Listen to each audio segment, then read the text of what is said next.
Hello, hello, hello. Uh, I've done a couple of things. Okay, actually, I've kind of done quite a few things.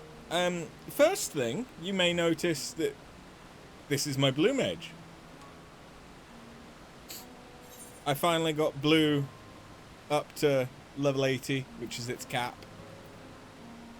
And I got some spells that I have been meaning to get for ages, but just never actually got. So, for example, I now have Ultra Vibration, so I can do Vibe Check by doing Deep Freeze and then Ultra Vibration, which is a one-hit KO for a group of enemies. And I've geared it out on Deep Shadow gear, which is the Hunt gear for Shadowbringers, because I have been using my Tombstones of Poetics to the point that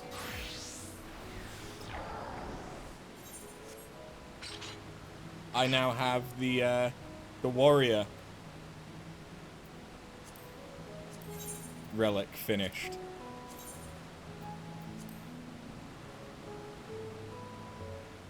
So yeah, I now have 2 Mandavilis complete relics.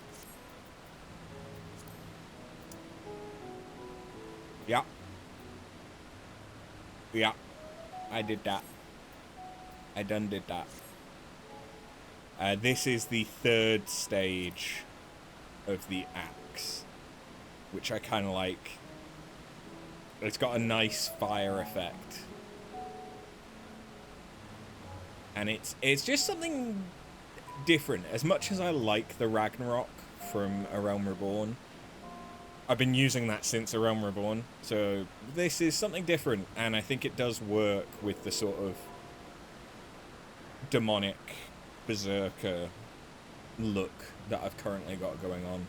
If I get some better futuristic glam, which we will get once we're in Dawn Trail, or at least the later zones in Dawn Trail, I might pivot back to the Mandeville complete relic. Now, there is something else. So, Dawn Trail's field operation, the Occult Crescent, is now out. It released on Tuesday. Obviously, I am not in Dawn Trail, so I can't do anything of it. But it's kind of difficult to avoid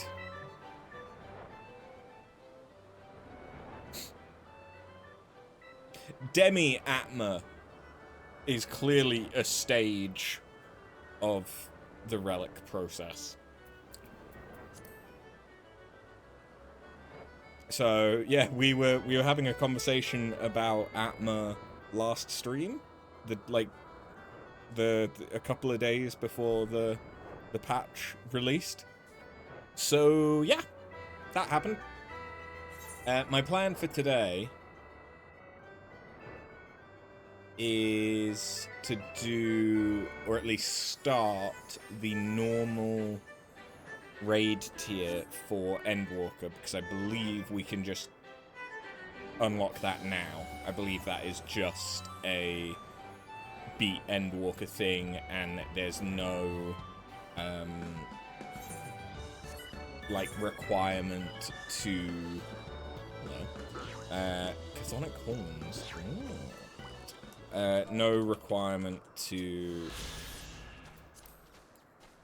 go through post Endwalker MSQ in order to unlock the 2nd and 3rd tier. So yeah, let's go get started on that. Let's get that unlocked. Now that I've got caught up on Hildebrand quests, there's a lot more options as to what we do.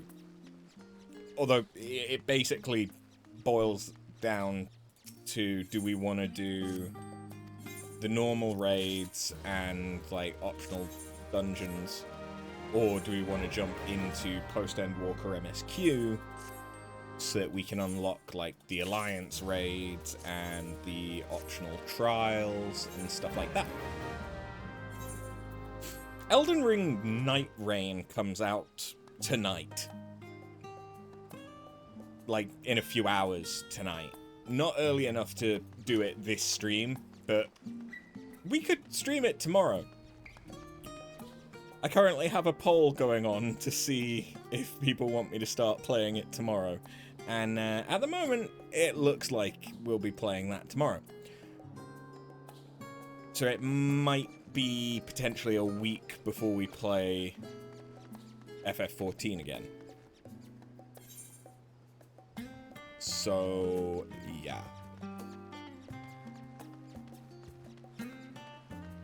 I kind of want to do stuff this stream that can be relatively self-contained, without starting, you know, like a new massive, okay, this is definitely the one, starting a new massive, MSQ storyline.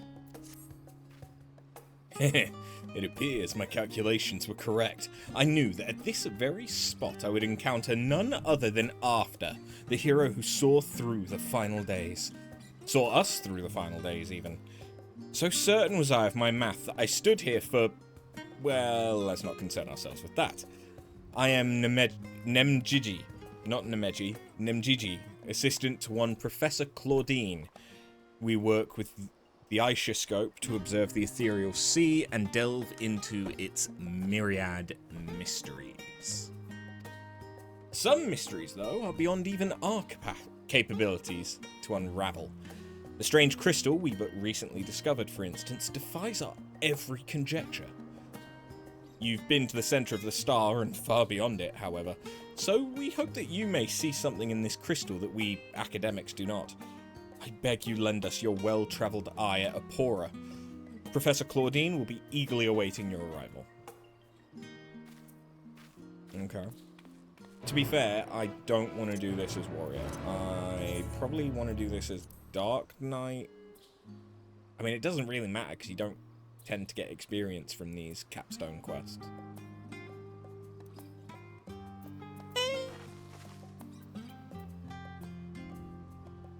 I feel like we've done a lot of stuff as Picto, but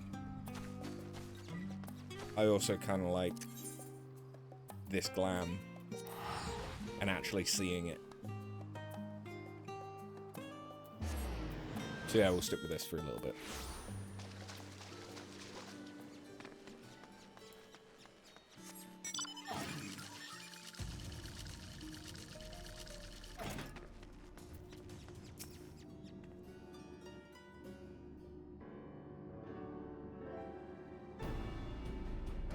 Greetings, After, and welcome to my humble laboratory.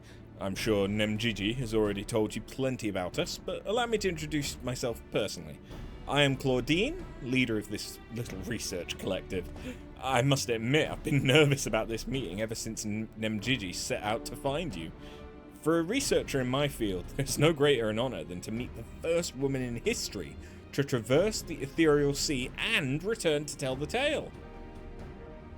The professor speaks often, and at length, of your deeds, but he has no small number of achievements to his own name. He has peered deeper into the ethereal sea than any other in Sharlayan, and the breadth of his knowledge is peerless. Peerless, perhaps, but for a single woman, we must seize this precious opportunity to learn what we can from her, and perhaps crack this conundrum that has stumped the three of us for moons. It was we who peered into the fathomless sea from the anti-tower in the Dravanian hinterlands. There we spoke with Hydaelyn and learned of the fate that would befall this star, the final days. Soon thereafter, all research was moved to Labyrinthos, and through the Aisha scope did we continue our vigil. As impressive a work as the device is, however, it can glimpse but a fraction of the sea's infinite depths. Which brings us to the matter at hand. Not long after the Exodus was declared, we recovered an unusual crystal shard during a routine observation. It appeared before us, suddenly, as if propelled to the surface by some unknown force. We found that it possessed an ethereal density that exceeds that of normal crystals by orders of magnitude, and its shape resembles nothing which occurs in the natural world. It was made, not formed. Unfortunately, that was the extent of the information we could glean before we were forced to turn our focus toward the Exodus. The crystal was very nearly forgotten amidst the sudden upheaval. But thanks to the efforts of a certain someone, that crisis is now behind us, and we are free to resume our research. Thus did we decide to seek you out, the dauntless adventurer who delved into the unknown and beheld its innermost secrets. And now we would have you see for yourself. Is it like an artifact crystal? Like a job crystal? Here is the crystal in question. If it resembles aught you've encountered before, even by the smallest degree, please say so. Or is it Azem's? Oh! It does look an awful lot like Azem's. Oh, it's one of the crystals Emmett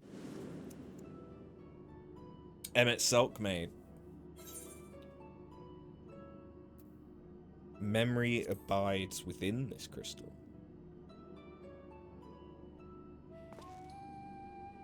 As I thought, you do know what this is. Please, tell me everything.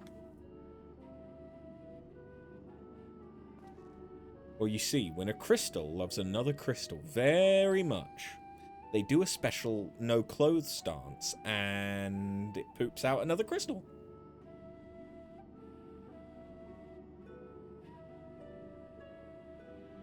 True story, bro.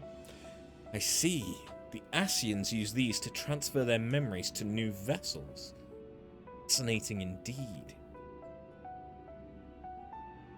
It was plain that this crystal was special somehow, but this revelation surpasses even my considerable expectations. Similar artifacts have appeared throughout the ages. Memories of martial techniques manifested as crystalline shards on the battlefield, or storied stones passed from master to student. A comparison between said artifacts and this crystal may prove a fruitful first step in unveiling its true nature. What do you think, Professor? Asian memories, windows through which we can gaze upon the convocation of 14. Unlike the crystal and after story, this one does not bear the mark of the convocation. Who, then, could these memories belong to? And more importantly, why were they stored in this particular shard? More importantly still, why was it set adrift on the ethereal sea?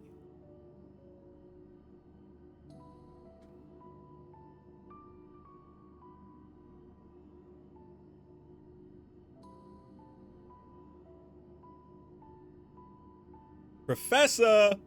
Professor! Claudine! Huh? Yes? I'm well aware that contemplation's the key to breakthrough, but there is propriety to consider.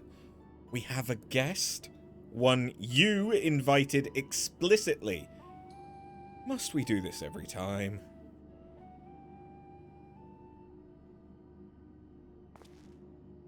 What?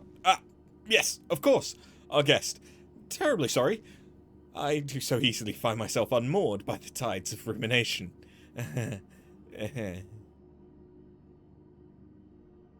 Perhaps a more, engaging use of your time with us would be for you to take up that crystal. If indeed there are memories stored within, they may reveal themselves to you upon contact.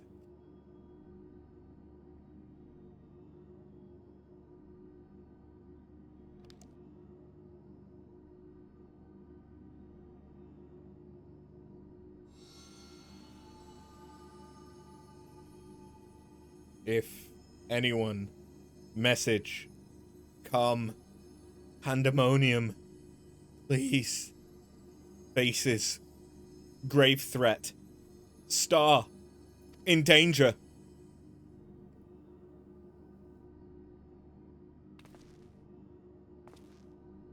That expression does not bode well. What did you see?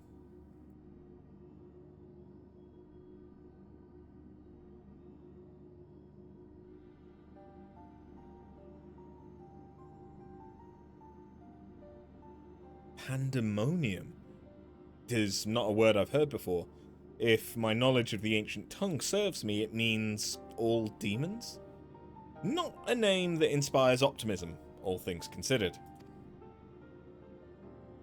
Hey, Kaina, how you going? I've had a pretty good week so far, yeah, thank you. I hope yours has been good as well. Have you been enjoying the new field operation? In the event that another star-shattering cataclysm is in fact bearing down upon us, I would have the aforementioned examples of crystallized memory to hand. Nemjiji, Rusanard, I entrust their procurement to you. If there are more memories to be extracted from this crystal, we will find them. Occult Crescent is a lot of fun. You've been off work all week, so it's been real nice, except for the rain. Yeah. I don't know if it's the same for you, but we've really needed the rain, though. Like, my garden will be so much happier for the fact that there's been some rain. As for you, After, there is a person I would have you seek. The one who has delivered so dire a warning. Your story tells us this crystal could very well have been made by one of the ancients. If that is the case, then discerning the nature of this pandemonium would require a trip far into the past, to an era before the Sun Ring. I know of only one individual capable of such a feat, the very hero who traversed time to prevent the world's doom. Yep, that'd be me. I must confess, the tales people tell of your adventures beg a belief, and their veracity has been the subject of much debate among my peers. After today's meeting, however, there can be no doubt in my mind every incredible exploit is fact.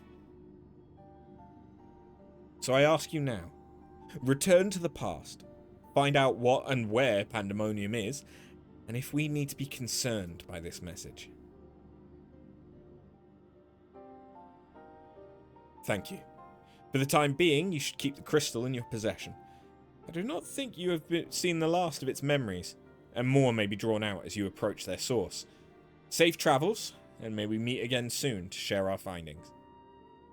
If I remember rightly, Pandæmonium was...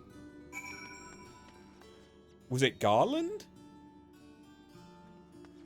Garland's ship from FF9. I mean, I know that Pandæmonium is also just a theological concept as well, or mythological. One or the other. FF9, it's a place. FF8, it's a guardian force, was it?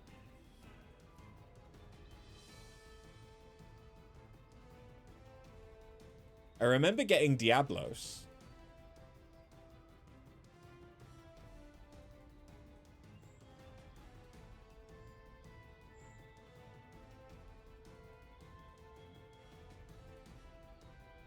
Oh. Okay, yeah.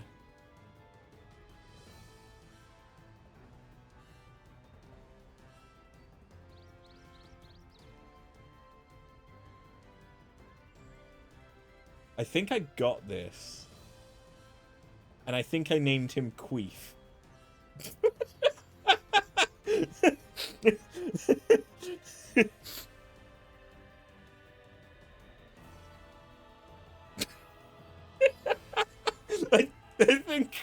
I think we did get him, because I don't think we named Quetzalotl Queef, but I do think that we named Pandæmonium Queef, because it was another wind-based GF.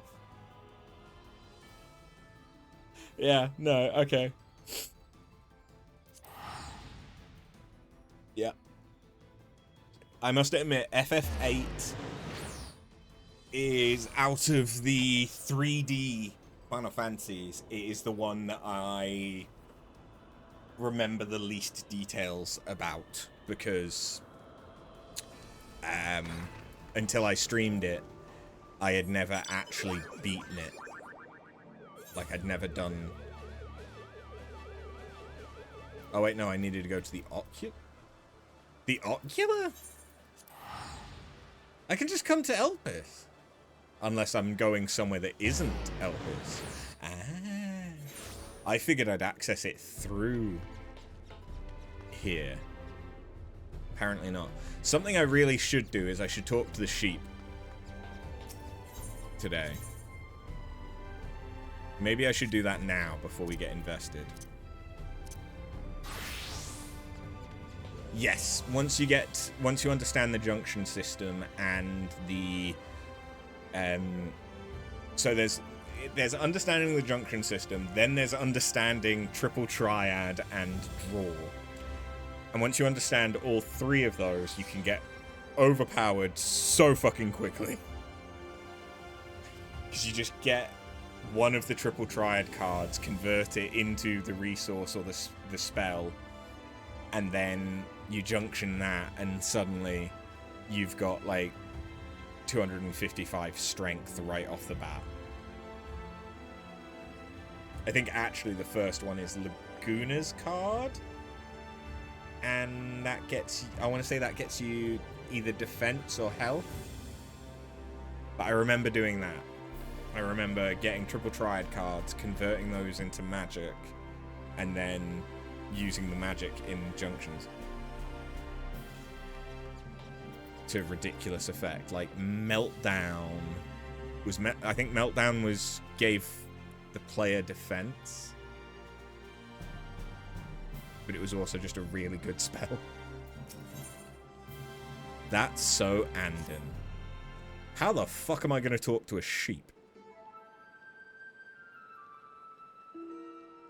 Yeah, card farming was broken as fuck. I'd be interested in them doing a Final Fantasy VIII remake, but I would hope that they keep, not necessarily in the same way, but I hope that they would still keep some element of how broken things could get. Like, I don't want it to actually be able to be as broken as that, because then your game balance goes out of the way. But I'd say that 8 is the Final Fantasy that most needs a remake, because as much as I love Final Fantasy IX, I think Final Fantasy IX still holds up. And it's beautiful even by today's standards. Like, yes, it's like retro, but it's still beautiful. Whereas 7 showed its age. Whereas like 8, I think it could really use a remake, making it so that it's harder to miss out on. Like, there were so many things in 8 that were missable. So I think if they streamlined that a little bit to make it so that they weren't as missable. If they rework the junction system so that 1, things are a bit more clear, and 2, so that whilst you still can get overpowered as fuck, probably not to the same extent. So like, instead of just a junction being able to like immediately make you the most powerful thing ever, it's like, oh, it gives you an extra 30% or whatever, and like that'd still be significant, but it wouldn't like carry you through 80% of the game. Yeah, because of the draw system, there was a lot of stuff that was missable when it comes to the GFs and stuff like that. So if they made it so that you had an NPC similar to like what they did with Chadley for 7, and all it did was like gave you a little indication that, oh, you could get a guardian force from this enemy, I think that would be all it would need if they were still to keep the draw system the same way. But yeah, I do think that they could make FF8 more hack and slash like they've done with 7 Remake, and it would still make sense. Whereas I think 9, I would want 9 to stay in as a turn-based.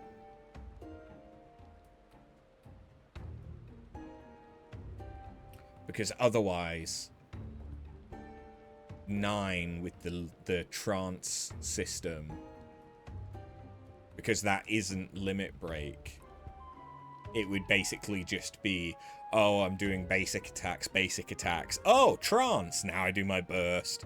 And it's dead. Which just, I feel like that would be too samey.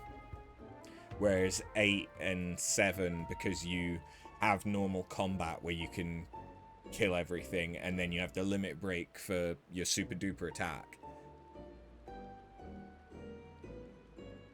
The limit breaks carry more weight, whereas trance is very, very good, but the reason it was good was different than limit. But I also love 9. But yeah, like, I think 9 could use more of like a remaster than necessarily a remake. Like, get it voiced, get it, get the graphics all bumped up so that you can run it at 4K and everything. That would be awesome.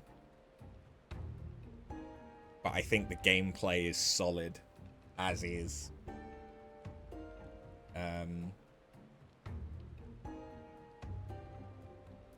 Yeah. If they do remake 8, I don't want them... I want them to tweak the story so that it just makes a bit more fucking sense. But I don't want them to do what they've done with 7 Remake and, like... it's a new story. I want it to be the same story. Just make it make sense. Summer Games Fest, you're expecting an FF9 announcement. They keep dropping new things on their anniversary page. Ooh. Anyway.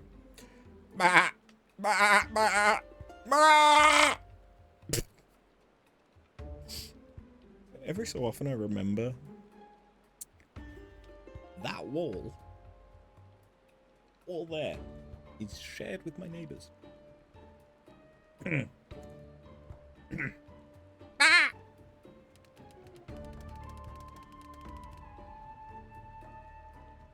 As you can see, I have changed my crafting glam slightly. It's just the goggles. Having emphatically imparted its message, the sheep dashes off. You can only hope this letter contains some manner of sheep-to-Vrandic dictionary.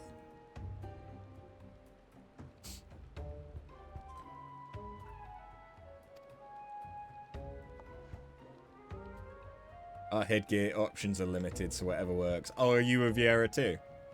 The script is comprised of several distinct hands, and a sweet, flowery fragrance lifts from the page. Your thoughts wander naturally to the pixies of Ilmeg. Greetings, sapling of the king. If you're reading this, it means our precious Fluffy has proven itself most admirably as a messenger sheep. We write you with some fascinating news. A talking leaf man has appeared in Ilmeg. You've been Viera since they launched. Nice. You remember our leaf men, don't you? Those dreary mortals we furbished into darling shrubberies. Well, they're not usually much for conversation on account of being topiary bushes, but this one simply jabbers on. Such an accomplished leaf man must pique your interest, yes? Come and find us and lead us around, and we shall introduce you. So this is a custom delivery. This is one of 2 Endwalker custom deliveries, is my understanding. This one is in Ilmeg, and the other one, I think, is in Garlemald.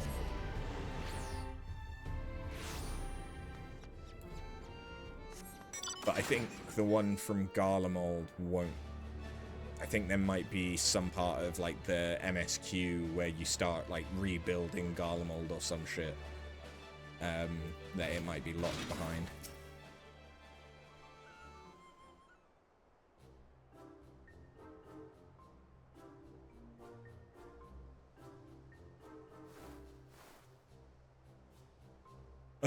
Excuse me, madam. Might I have a word? If you can understand me, that is.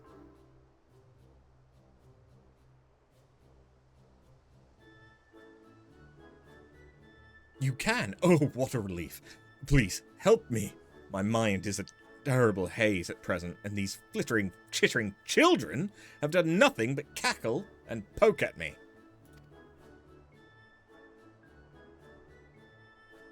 You came! I knew you would! The king's sapling would never pass up a wonder this delightful.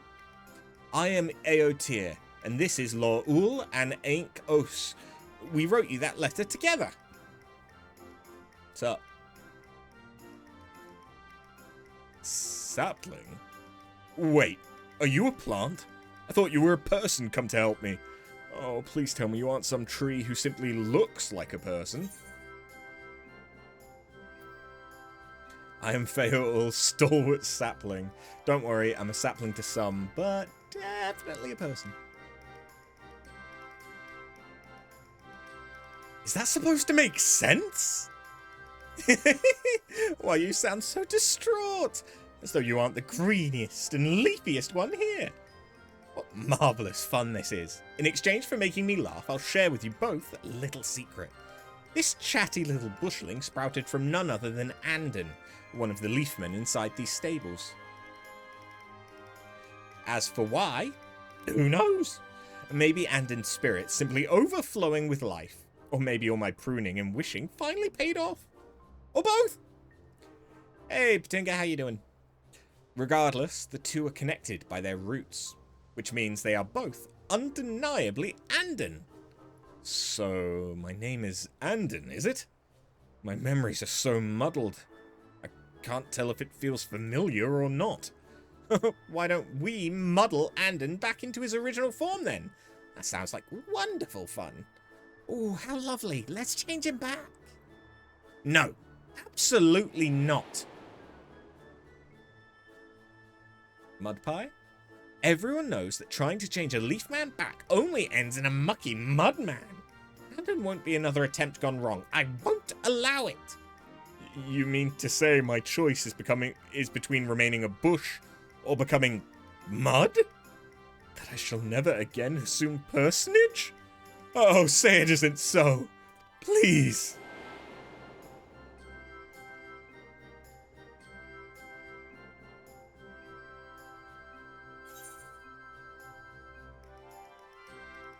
Help me, Feoul. You're this talking bush's only hope.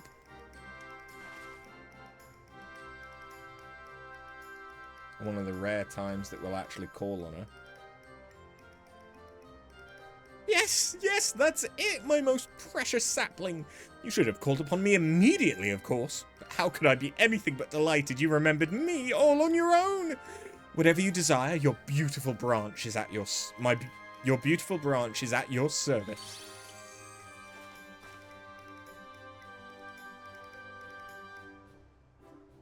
Your Majesty!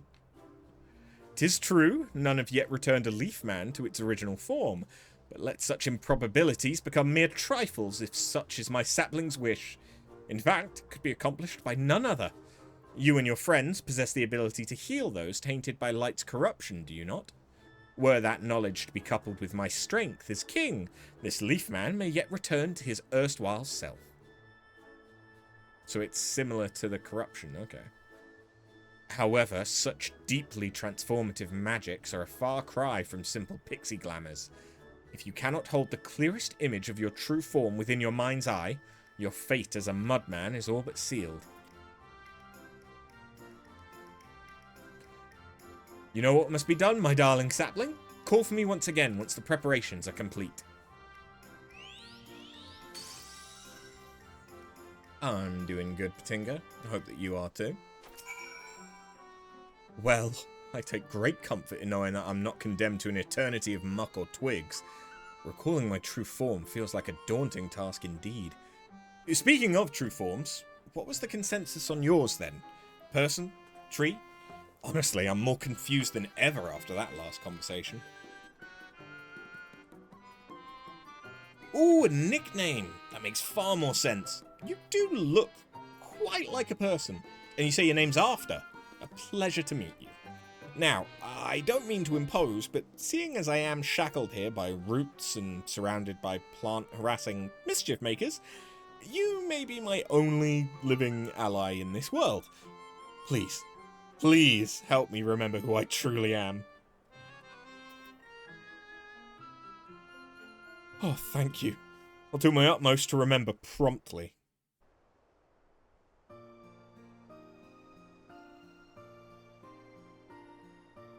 Of course, simply trying to remember something you so utterly can't seems like a rather fruitless endeavour. There must be some reliable way of stirring up latent memories. If I had hands, I'd give myself a smart rap on the head to get the blood flowing. Or sap flowing, as it were. You have hands! Would you be so kind as to give me a good solid smack in what might be my cranial region?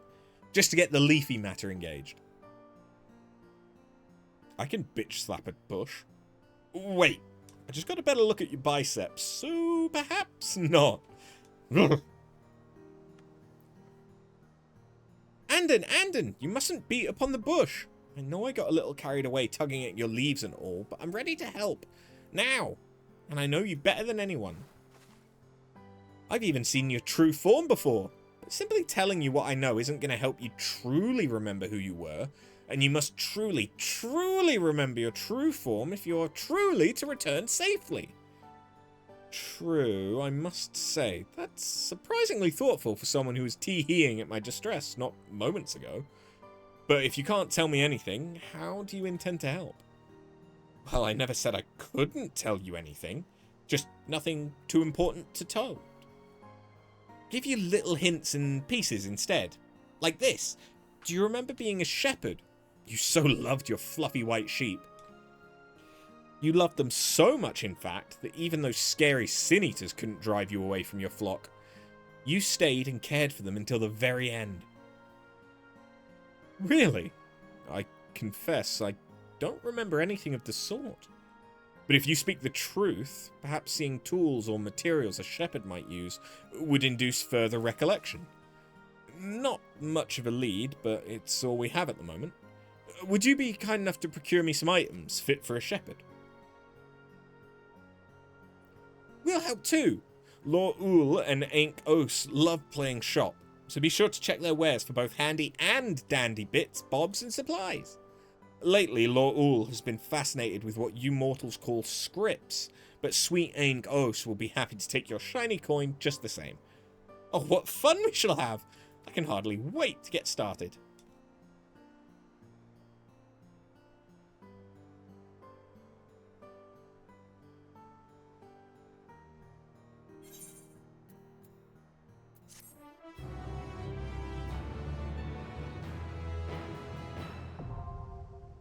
Hey.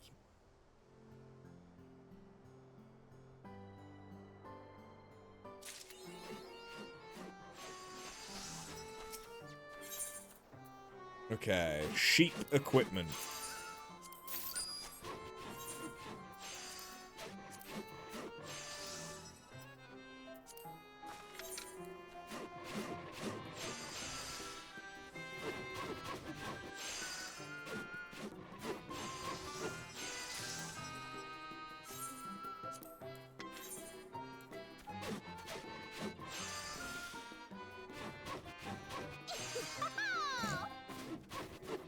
Hello.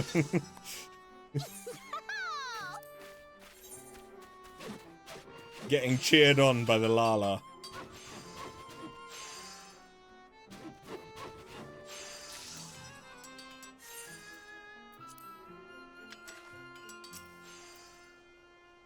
Popoto potato. Okay. Assuming I was a shepherd, seeing items used for tending sheep may help me remember something crucial. At least I hope it will.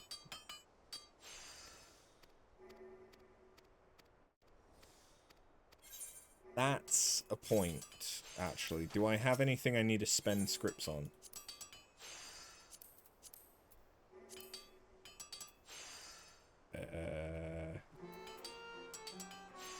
That's gatherers anyway.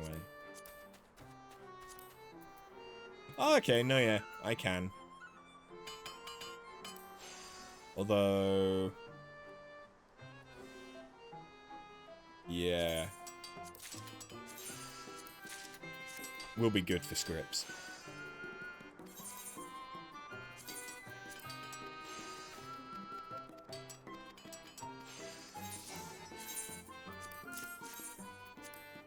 Ah, it's the orange scripts, yeah, but those are level cap.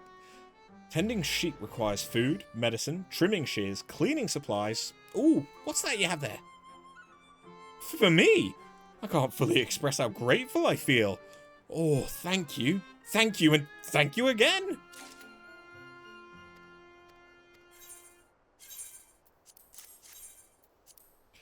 I get to dress the Leaf Man.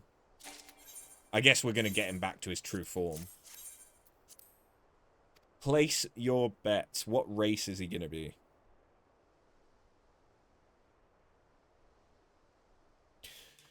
Shadowbringers was when they added Viera. We haven't had a Viera custom delivery yet. Because, well, they didn't exist. So it could be a Viera.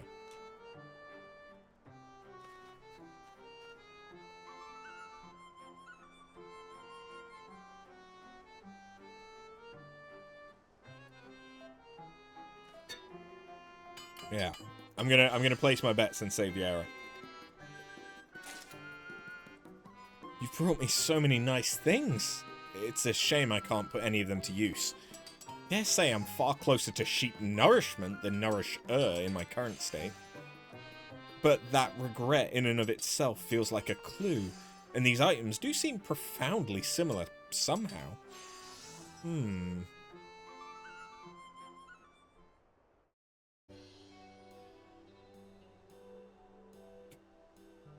Oh, that's it! I've remembered something! You were right, Eotir. I was a shepherd, and I lived here with my sheep and cared for them very, very much. Yes, that's right, Andon. Go on, go on. Originally, we lived up on the mountainside across the lake, but when the flood came, we were forced to evacuate down here. Oh, my little flock didn't like the move one bit. They never got along with the local shepherds. I'm sure they do now that their warden's a tasty leafman. There was one other they didn't take to, as I remember. Back before the flood, a galgant traveller once assisted me with some work.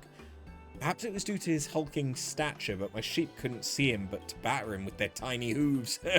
I shouldn't laugh, but the sight was really quite charming.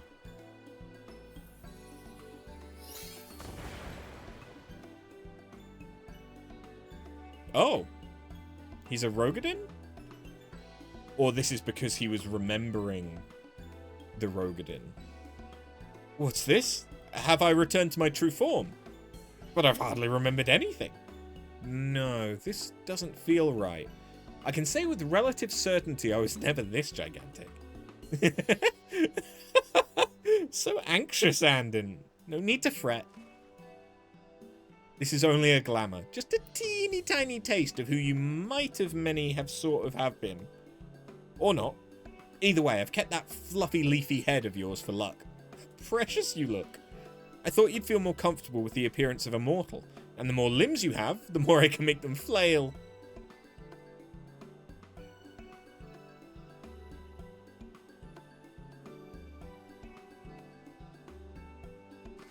I suppose this does make communication easier in a fashion. What's this about making me flail? That's right, just like that. Oh, you're ever so droll. Why must you delight in my discomfort? Thanks to you, I'm bound to be battered to mulch by my adorable charges. Which, well, I suppose there are worse ways to go.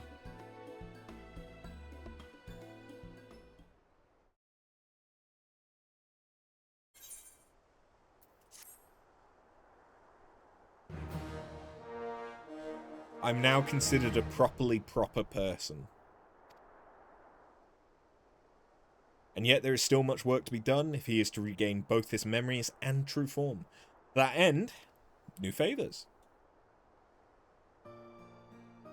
I've been live for nearly an hour and I've not even done the first raid. Jesus. Now you're sounding more like yourself. You did so love mingling with your sheepies after all. Snuggling up in a sea of fluffy wool and happy bleating. Although I doubt they'd let you snuggle looking like that. Snuggling. Yes, I must have done, seeing as it was so cold outside. That's right. You wouldn't know it from this blossoming meadow, but these parts used to be far too cold for flowers. We are in the mountains, after all. I must have warded off the chill somehow. Could you bring me something I might have used to that end? Anything you can manage.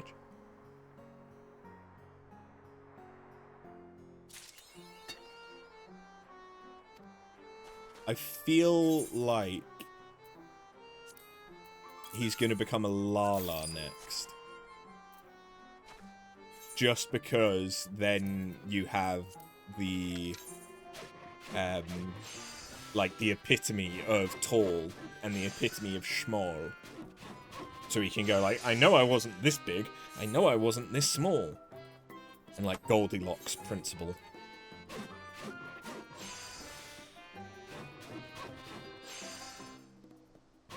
Although that being said, then he'd be dwarven. And I don't think there were any dwarves in Voberite. Or Vober, or whatever the fuck the kingdom was called.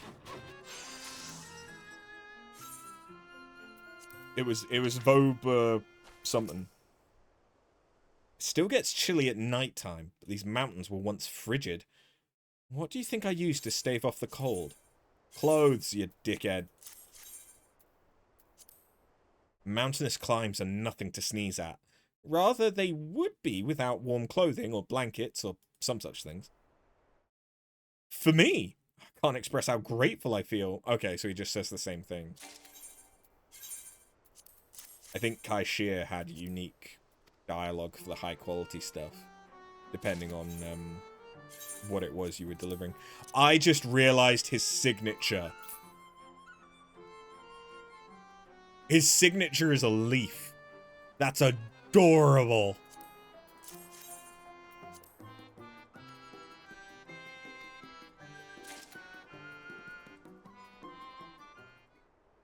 That's adorable. Thank you for bringing me so many nice things. It's always so good to chat with another person. These pixies certainly make their own fun, but their games can get rather exhausting. Hey, Nix. Nix isn't very happy with me today. I had to give her flea treatment.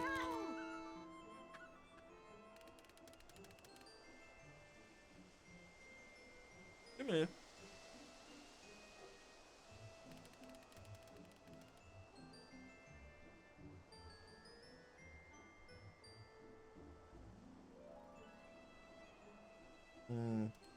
I might not have gotten the flea treatment far enough down your hair because you were wriggling, because your hair is wet where I've applied it and it was supposed to get on the skin.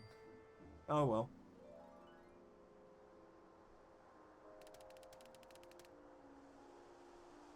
But yeah, she didn't much like me doing that.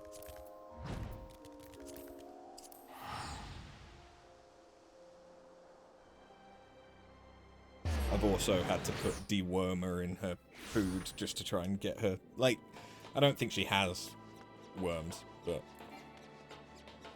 she was an indoor cat almost entirely with her previous owner, whereas I will leave a window open so she can at least go out into the garden, so who knows what she does out there.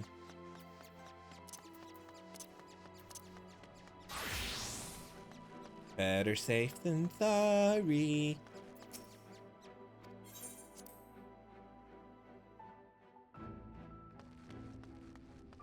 Alright, let's see. Are we gonna go straight to Pandæmonium, or are we going to go to Elpis? But it's just going to be said that it's like at a different time? Maybe? Me no know. If receives this message.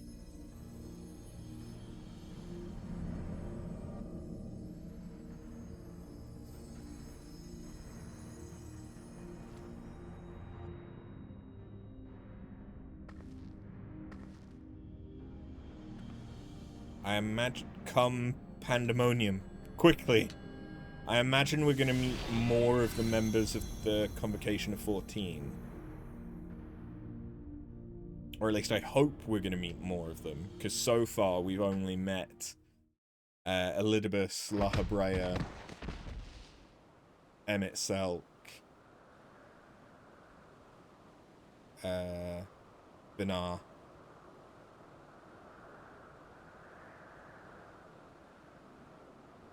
Okay, so no, we are in Elpis.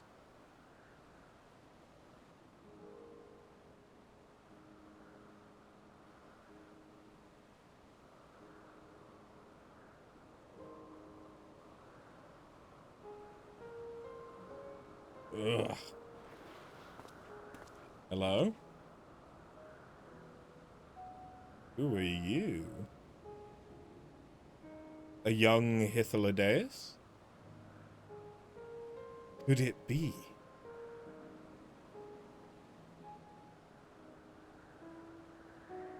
Who are you? No, of course not. Apologies, but for the briefest moment I thought you to be a dear friend of mine. I realise now that such a notion is preposterous. So they know Vinar. Not Vinar, they know as them.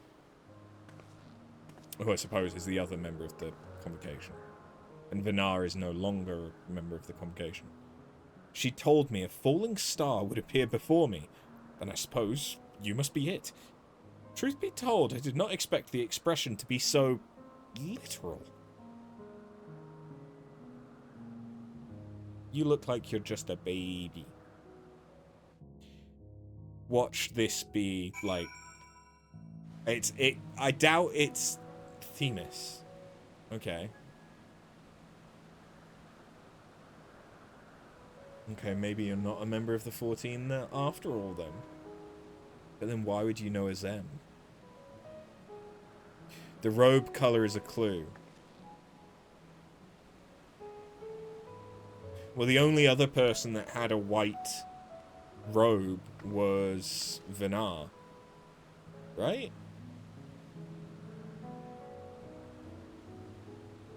And she was the traveler when she was in the Convocation.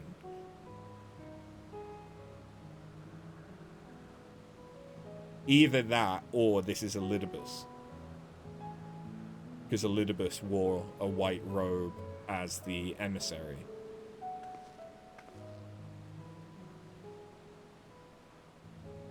I associate Lahabrea with red. But that might just be because of his mask.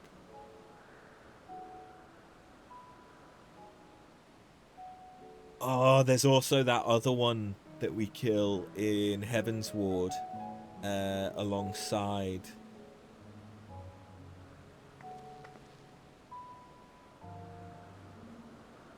whoever it was.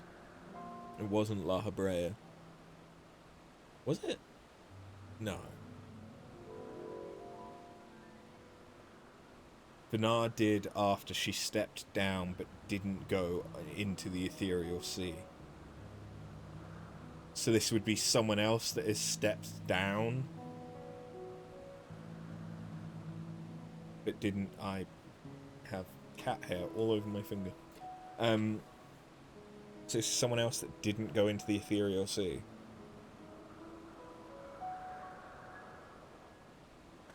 I don't think that we know of anyone else, because Vinar was unusual in that she did that. Whereas everyone else, when they retired, it was to go to the ethereal sea.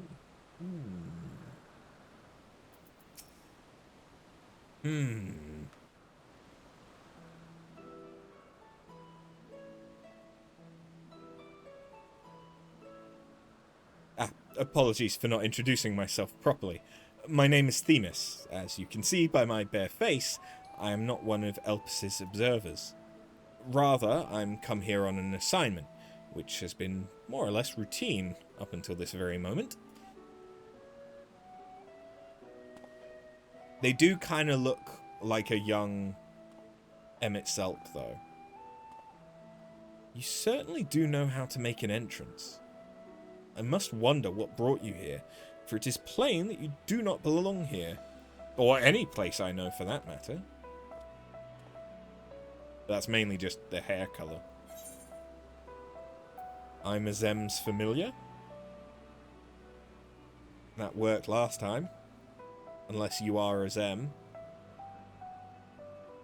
It appears my initial impression was not so preposterous after all.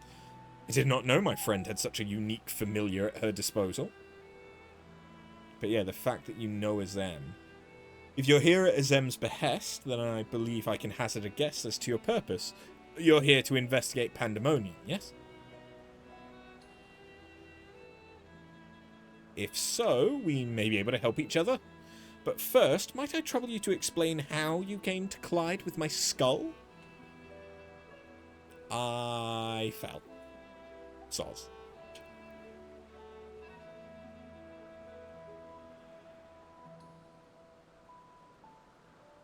I see. I believe that dispels any major doubts I had concerning your intentions. Apologies for being so intrusive, but you must understand this is an uncommon occurrence.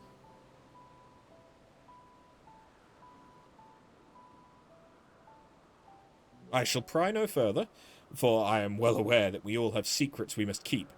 However, if I may, I would very much like to take a look at this crystal of yours.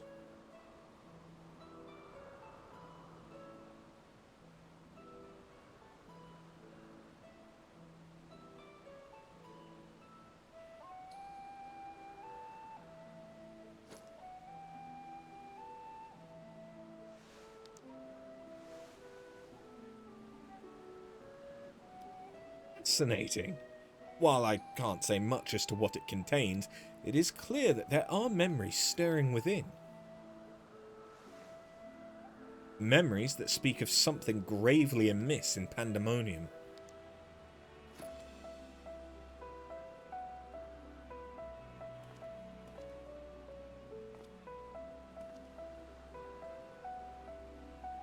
The facility extends beneath Elpis. Fuck. I missed it. It houses those creations that are highly valued as research subjects and highly dangerous to the star.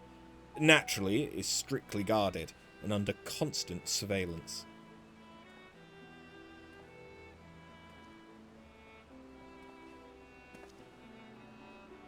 Several days ago, however, an unnatural shift in the flow of its surrounding ether was detected.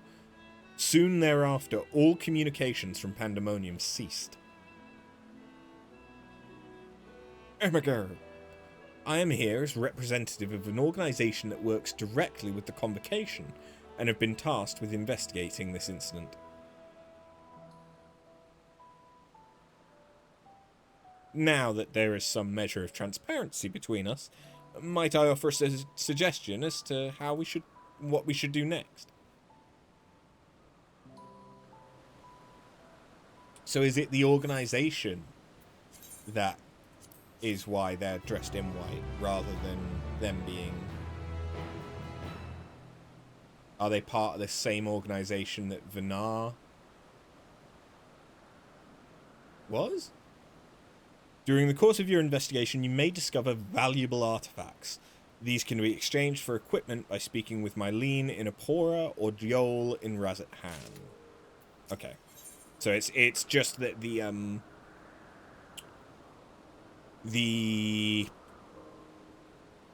equipment works in the same way as it did for Eden. Now then, my proposal's a simple one. Let us journey to Pandæmonium together. Our destination is the same, and I suspect the arrangement would work to our mutual benefit. Besides, I should have no trouble gaining us both access. I do hope you agree. I'd be loath to part ways from the falling star I'd been waiting so long for. Originally, I'd planned to conduct my investigation with the friend I mentioned earlier. She had also noticed the anomaly near Pandæmonium, so it only seemed natural we should investigate it together. However, she eventually decided it would be unwise for us both to go. If two members of our organisation were seen poking our heads about restricted facilities, it could raise questions, you see. I decided to go alone, but she left me with these words.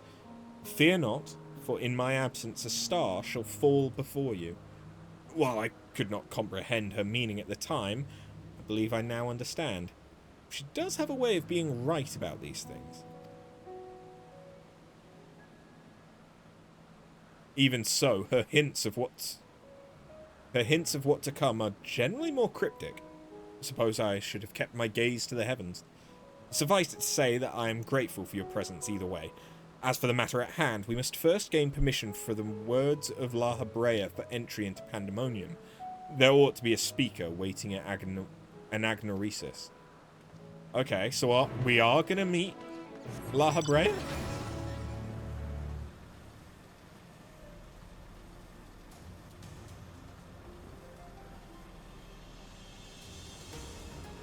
Words of La Habrea. I forget what La Habrea's function was, what his role was.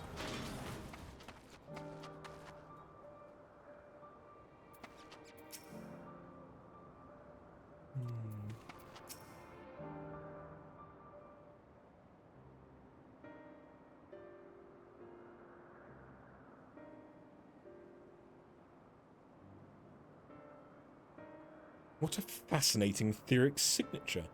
In accordance with the Convocation's request, the two of you have been granted leave to observe Pandæmonium. I shall register your ether for the records. From this point on, you may freely come and go from Pandæmonium as you please. Now, that was a painless process. I take this as a sign we were meant to conduct our investigations together. Of course, while you have been permitted entry into the facility, the specimens housed inside must be handled with the utmost care. You are to heed the warder's instructions at all times. Those who conduct their work within Pandæmonium are called warders for their role with respect to the creatures within. Generally, creations that pose a threat to the safety of the star must be undone. However, the words of La Habrea has deemed certain such creations as worthy of further study, interring them within the facility. Those who spend their days in Pandæmonium are not merely researchers. They must work tirelessly to ensure that none of their subjects slip their shackles. For all intents and purposes, the place is a dungeon. Perhaps such a comparison arouses frightful imagery, but Pandæmonium is a frightful place. I know not the purpose of your investigation, but if you discover aught that merits a report, pray do so with utmost haste. Master La Habrea shall guide us upon the proper course of action from there. Okay, so you are not La Habrea. La Habrea is like the warden? Maybe? Then I take it that means you've detected nothing amiss as of late. The warders have reported nothing that would cause alarm. Minor fluctuations in ether have been observed, but surely Master La Habrea would have acted if there were anything worth worrying about. I see. It appears La Habrea's kept well abreast of the goings-on here, then. I hope I'm not overstepping my boundaries by asking, but you seem to be quite familiar with Master La Habrea. Do you know him? Oh, the stories I could tell. Know him? We've met.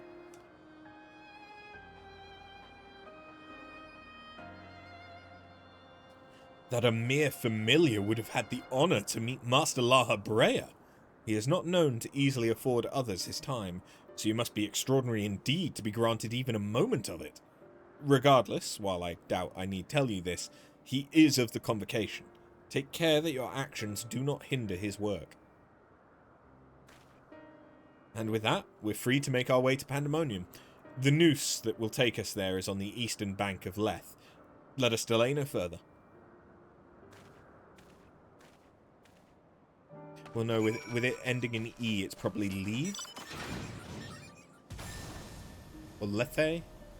If it's going for, like, the Greek.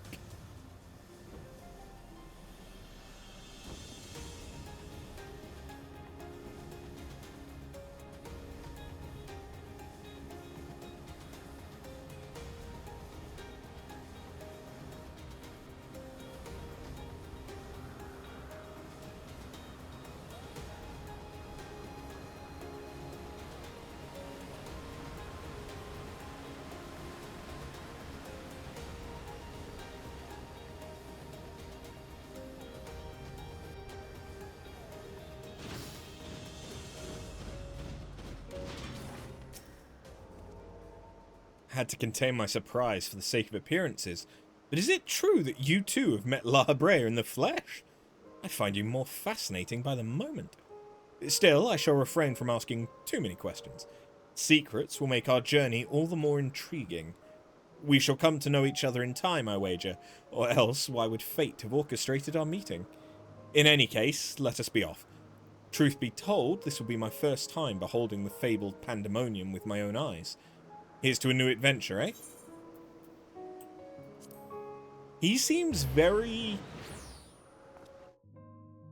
open to new things. Whereas a lot of the other ancients that we've interacted with, this looks... I mean, that's reminding me more of the castle at Time's End, or whatever it was, from the end of FF8. Than it is Pandæmonium from FF9, but of course it wouldn't be able to look the same as FF9 because that was a spaceship, and that wouldn't make sense. It is much as I feared. The speaker seemed in such high spirits that for a moment I thought the ethereal irregularity not nearly so grave a portent as I had imagined. Alas, 'twas a fleeting and vain hope. To gaze upon this complex network of chains and wards, the untrained eye might not sense anything awry. No effort has been spared in making this place impenetrable.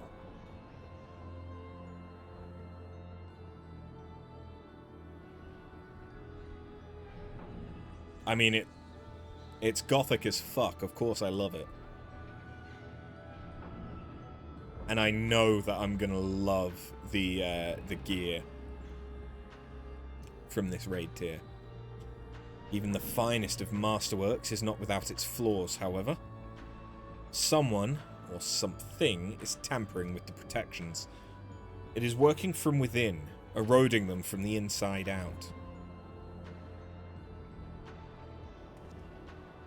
Fear not, there's no immediate danger. I reinforced what protections I could the moment we arrived. This will not put an end to whatever is occurring, but it shall at least serve to slow its progress. One small victory, though the road ahead of us is yet long. Yes, powerful forces are at work here. The silence in the air speaks volumes. While I did not expect a bustling facility, I see not a single warder. Our first course of action should be to seek one out, wherever they may be. However, there is something you must know. The magic I wove upon entering requires my constant awareness. That is to say, if we are forced to fight, I cannot risk joining you in battle. Should I lose focus, Pandæmonium's protections will rapidly crumble before the force assailing them.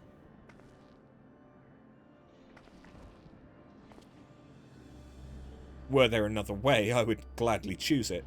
But let us at least be grateful that neither of us is here alone, trapped in hopeless circumstances. If we should fail to find a peaceable solution, then I hope that I can rely on your strength to see us through.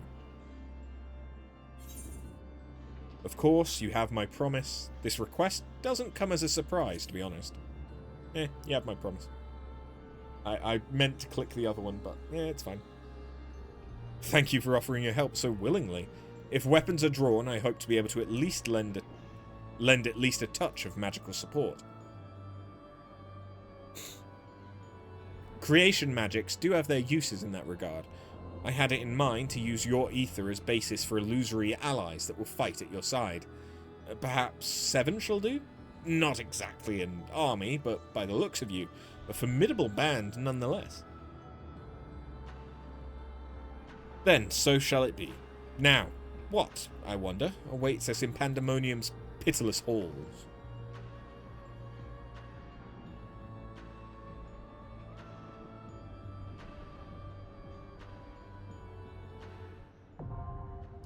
Asphodelos, the First Circle.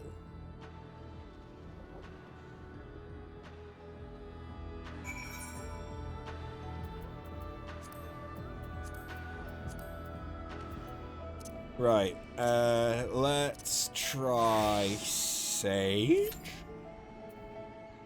5-minute wait time, that's not bad.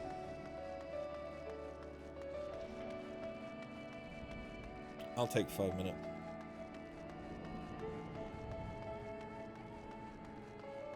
I'm guessing I can't go through here. I can?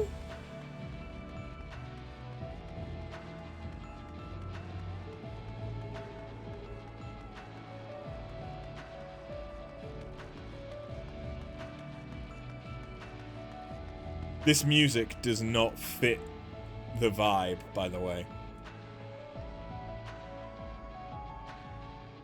I don't hate the music, but it does not fit the vibe. Hey, Zralovica? I hope I said that right. Welcome back. How you doing? I say welcome back purely because I know that you followed like 10 hours ago. Pandæmonium also had organs in FF9. Yeah, like the organs make sense, but then that like bright like bit doesn't. Like this part right now, this is fitting. Of like organs and like almost Gregorian singing and stuff.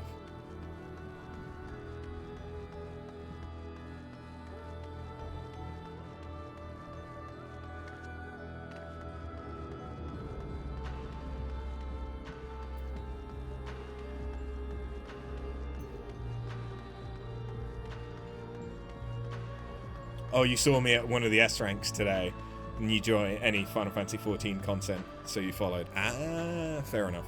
Yeah, I did quite a few S ranks today, and I hopped over to. My plan was to do Bosnia, to try and do some Castrum, because I desperately need loathsome memories, but.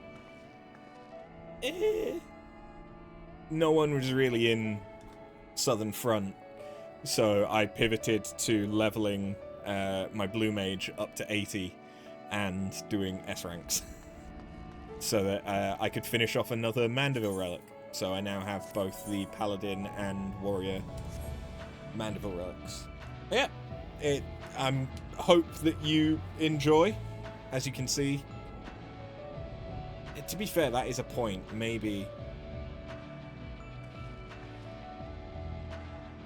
Maybe jumping over to light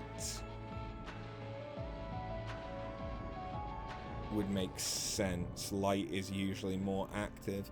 I mean, I know that it's not going to be the quickest pops because 1, everyone is in Occult Crescent, and 2, it's a Thursday.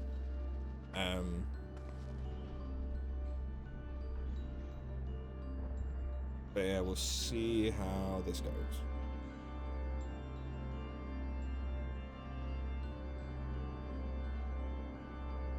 Also, the music in these raids were great when you get to the later half of the series. Yeah. This is probably the worst time. Always forced to jump to light. You always try to join help party finders on chaos. Yeah, I mean, it's saying that it'll only take 5 minutes, so I'm willing to give it that. But if need be, I'll, well, to be fair, I'll probably jump to light first and see what the queue's like there. Because I do imagine that most of Chaos will be on Occult Crescent. You're just getting your ult into Occult Crescent now. I forgot that Elden Ring Night Rain comes out tonight. When I was thinking of how long it was going to take to get into Occult Crescent, well, to get into and through Dawn Trail. It's going to take a bit longer than I at first thought. For some reason, I thought I had like another month or two before Night Rain came out. I don't know why, but I did. But no, it comes out like in like an hour, I think.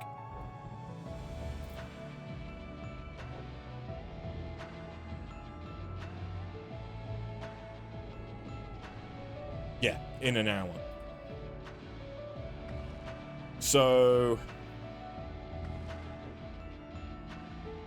yeah, it's looking like there's a very good chance. Yeah, currently the people have decided that tomorrow and for the whole weekend we'll be doing Night Rain.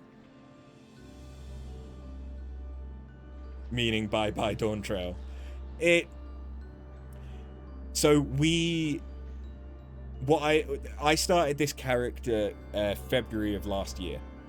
We have done every relic, we've done every raid, alliance raid, trial. I haven't done like all the savages. I haven't done any of the ultimates. But we have done pretty much everything else. I haven't done like all the side quests. We've done every custom delivery, and all of that stuff. Yeah. What's my playtime? I don't do it all on stream like I was doing hunts earlier. 132 days, 15 hours, 1 minute. And I literally made this character to stream the MSQ and everything. All of the streams are up on my YouTube as well. But yeah, I've done a lot. We've done a lot. I've done a lot. And there's still a lot to do.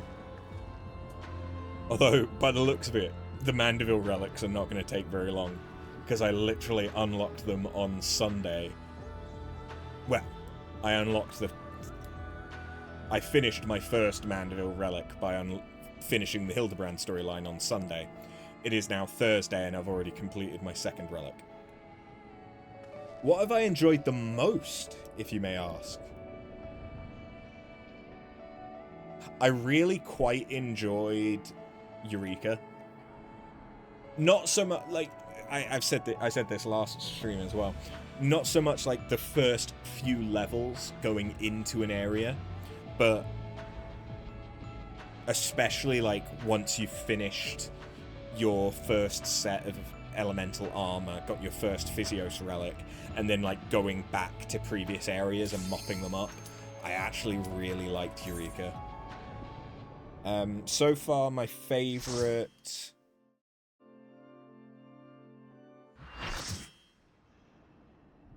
MSQ is probably Endwalker. With Shadowbringers, like, just behind. More so for the end of Shadowbringers. Like, the end of Shadowbringers really felt good. I'll save them. I must!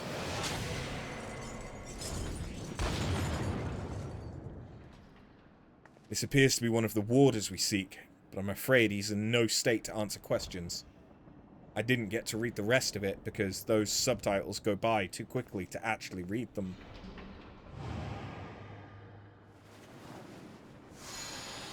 He looks, like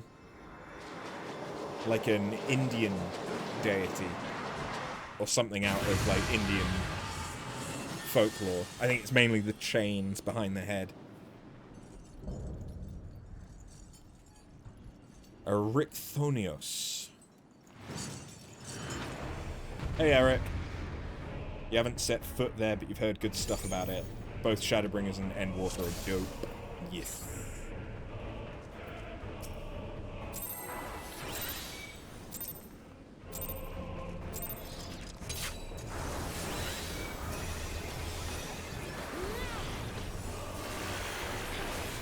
So we have 2 sages. So let's hope the other sage knows what they're doing, because that was pure luck. But okay, so it's a raid-wide cleave. Or like half raid-wide. You know what I mean.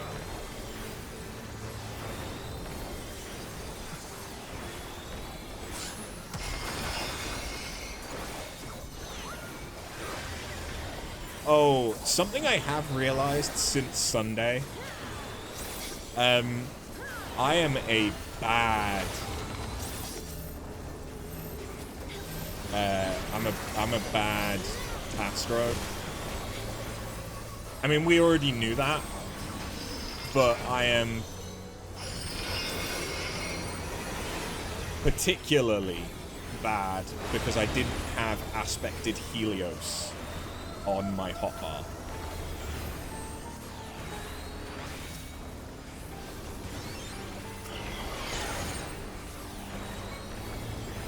You know,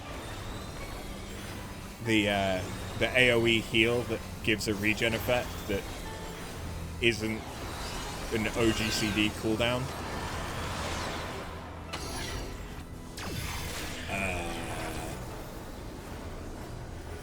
I don't know what to do. Is it opposites? No?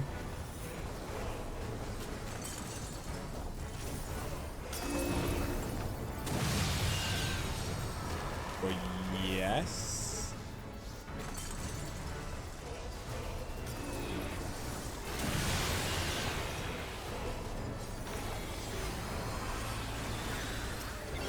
I don't know if I did that right, but I'm not dead.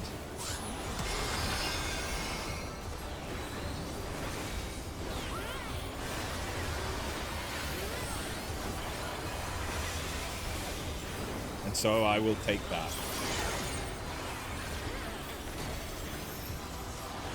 Yes, I am self-reporting that I'm a terrible Astro.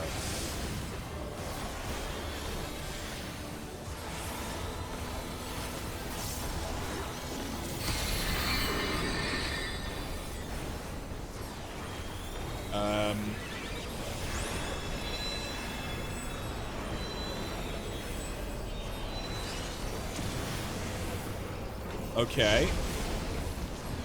Oh, okay, I see. Like Dave. Okay, now I understand how to read that.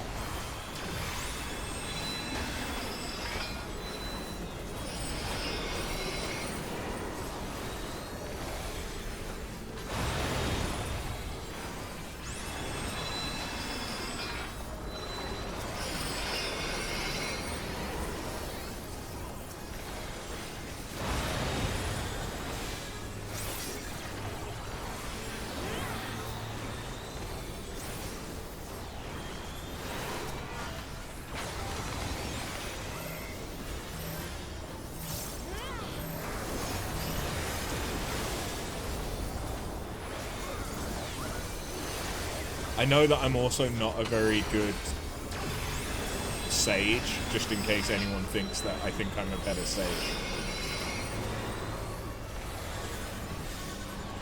I don't know what half the buttons do. That's not even a joke.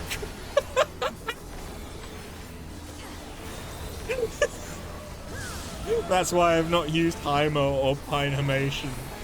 I don't know them.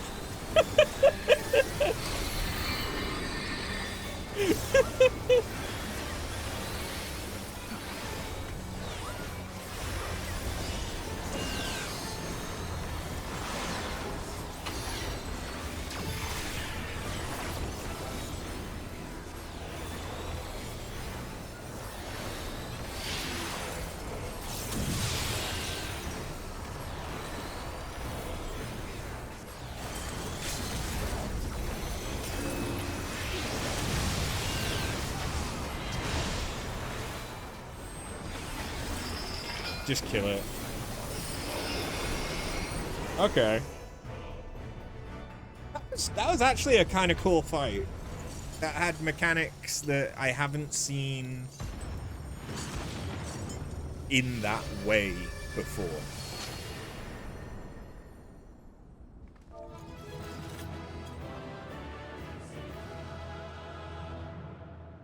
But I think that was basic. I think the hot cold thing was basically the same as Delibram.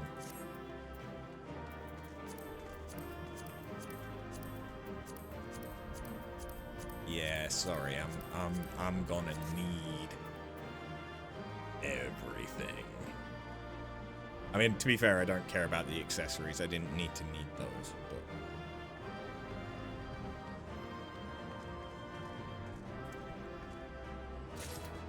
hey!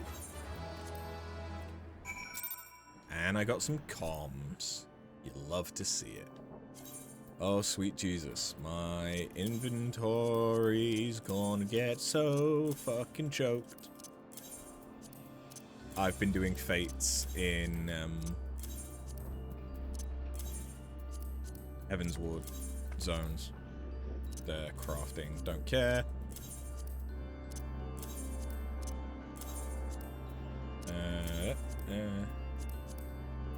Yeah, don't mind me just reading some crafting books in front of the passed out guy in an area to do with, like, demons. It's fine. That was a thrilling display. If I may be so vaunting, the warriors I spun from your ether fought even more splendidly than I had anticipated. I suppose they were cut from excellent cloth after all. We should wait until this man regains his senses. He wears the robes of a warder, and I'd be very curious to know what drove him to attack us sight unseen. So, if that's the robes of a warder that has the red mask, then yes, La Habrea is probably the overarching warden of Pandæmonium, and that might be his purpose. After. He stirs.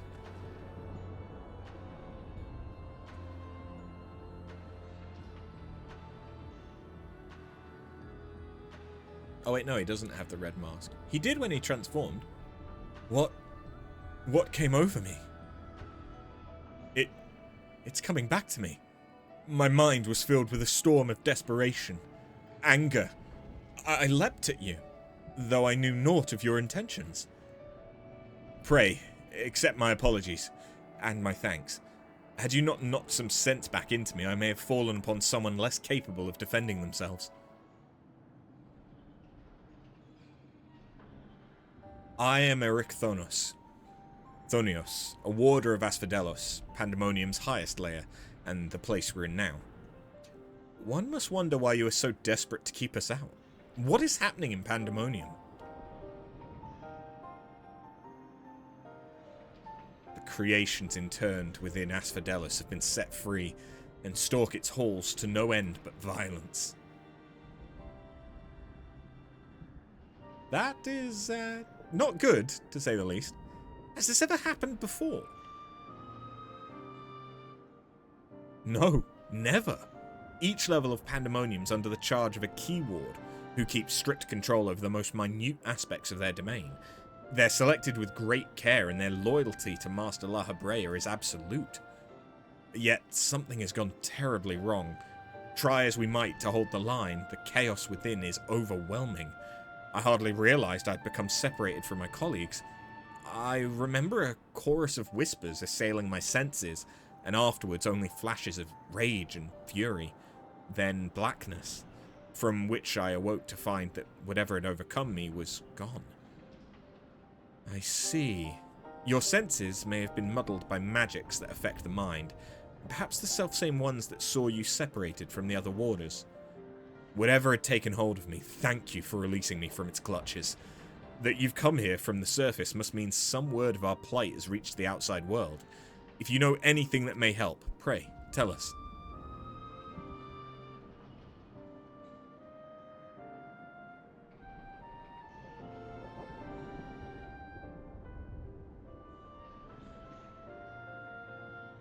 Horror among horror. So Pandæmonium's protections are indeed being dismantled from within. By the same individual, or individuals, that released its captives and set them upon you, no doubt. Such knowledge avails us little, however, if we cannot ascertain their identity.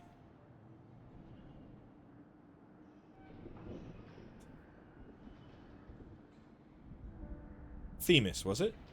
You said you worked for an organisation under the auspices of the Convocation.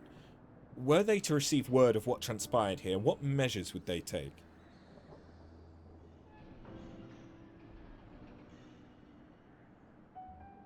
Doubtless they would consider this place to be a lost cause. Pandæmonium's ties to the outside world would be severed, or perhaps it would be wiped from existence entirely.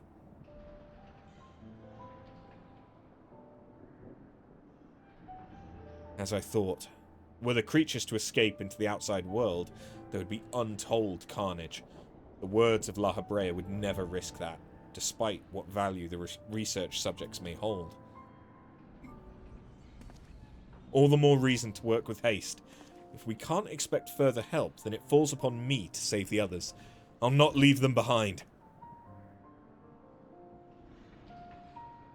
You would go alone? I won't leave the other warders to face certain doom. I know they fight for survival even now. They wouldn't abandon their duty. They would see the creatures return to their cell at all costs. And so I must do the same. Themis, I know the request I'm about to make of you is a monumental one, but please, say not a word of this to the Convocation until I've been given a chance to set things right. Forgive my rudeness, Erechthonios, but my decision cannot be swayed by emotion. You would only be consigning yourself to an early death. Strength of resolve alone cannot win in the face of overwhelming odds.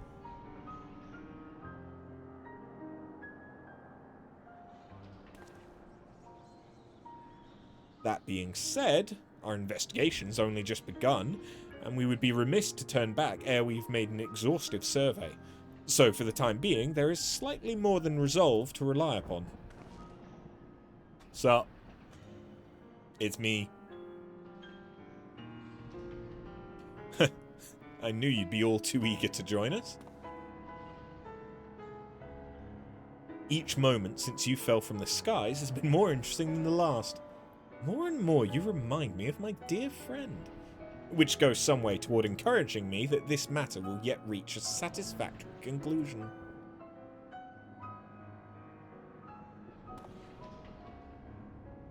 So you agree to help?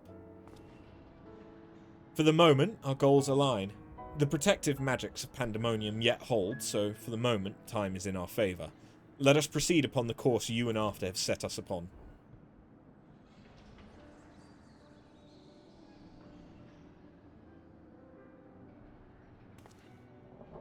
Themis and After, yes? Thank you. The warders owe you a great debt already.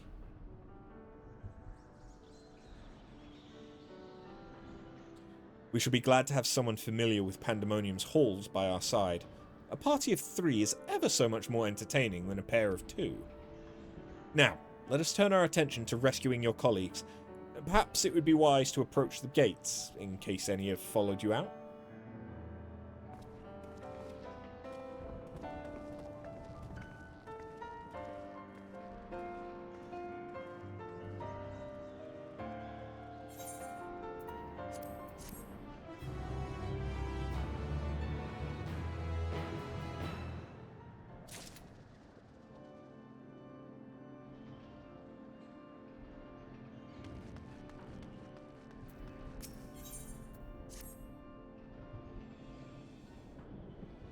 That looked more like a mine shaft than anything else.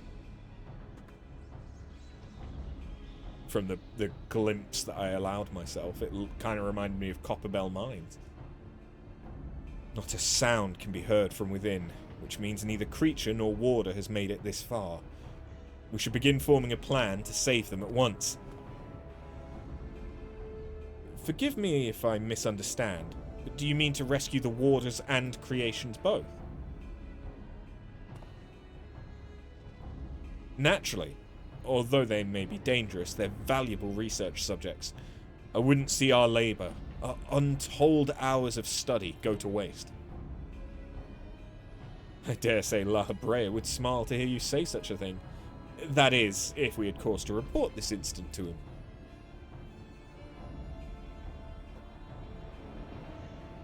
Smile? I'm not sure his face is capable of such warmth.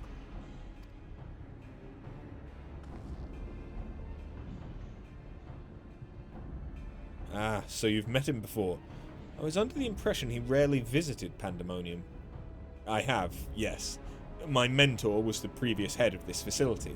That is to say, La Habrea's predecessor in the position of Chief Keyward. Okay. So yes, La Habrea is the head of this facility.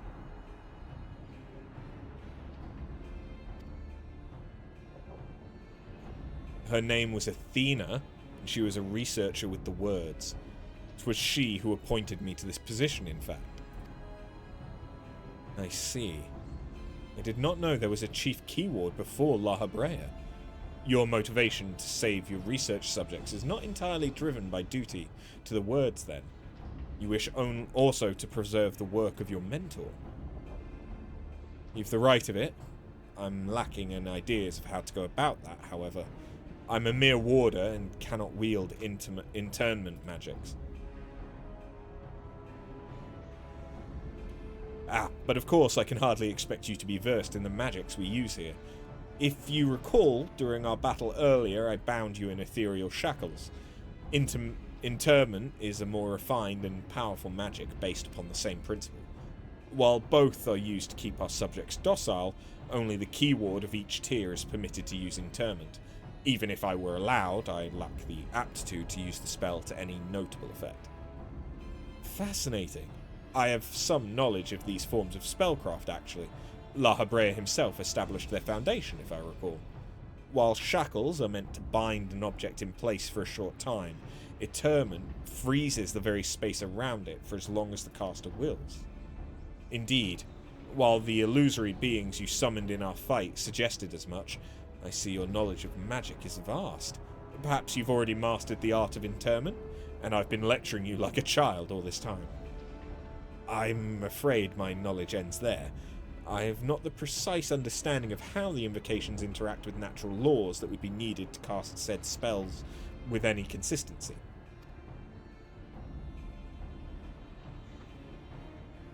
While I consider myself well versed in various magics, I'd be ill-advised to assume the duties of Keyward without instruction. That being said, if I were to learn more of the interment and its inner workings, perhaps. Well, you have a warder standing in front of you.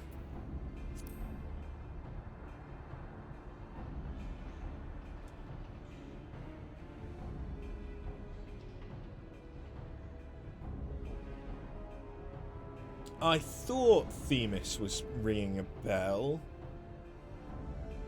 Themis is the goddess of justice, order, law, and custom.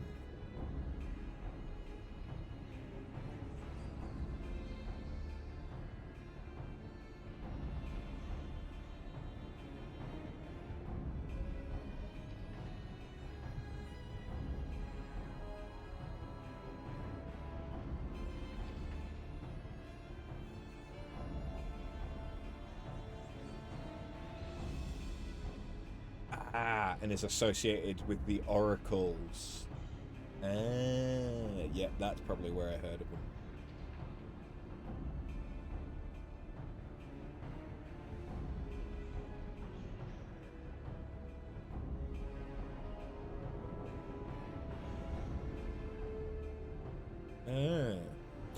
Well, the solution is obvious when you put it like that. Erechthonios, you implied that what prevented you from performing interment was lack of magical capacity. What if I supplemented your power with my own? Would the spell succeed then? I can't say for certain. I've never heard of such a thing being done. I believe it may be our best recourse. That is, of course, assuming you can perform the initial rites and incantations flawlessly. Even the smallest misstep and we would have to start over.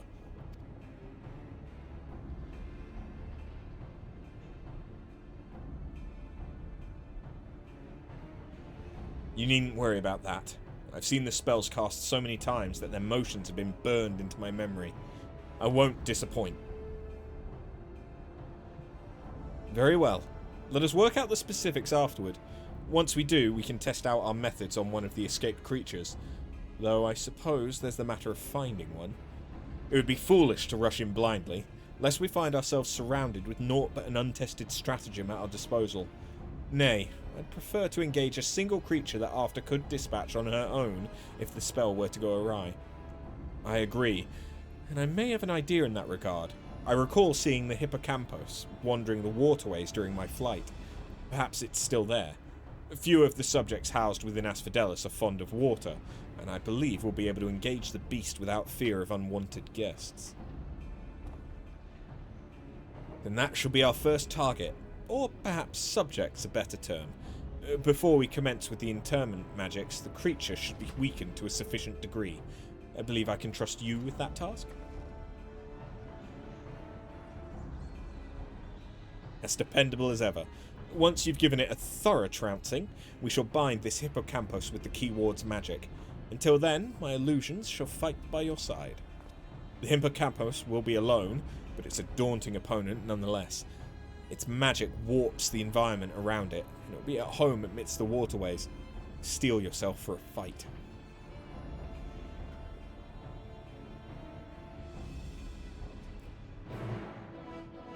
Hippocampus.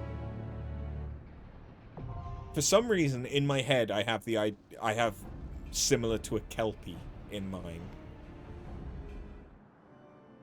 I don't know if that's accurate. So it's a waterway, not a thingy. Alright, give me a sec. We're gonna... 7 minutes, honestly, isn't bad, but we're gonna hop over to light and see if that's any better.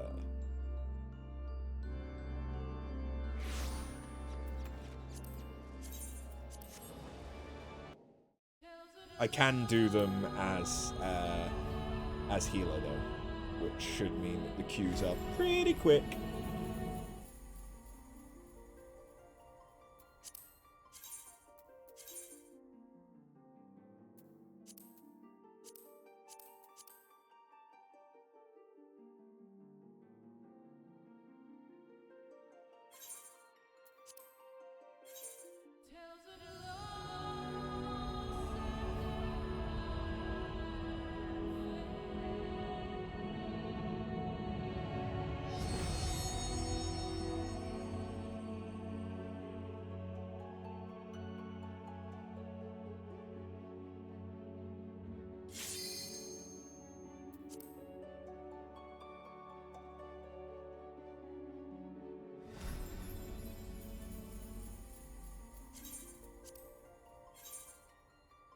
Let me in.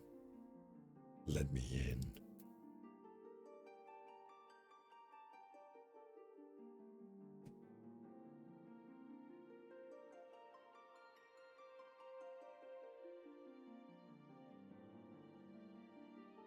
Please. Please let me in. I promise I've been a good bun.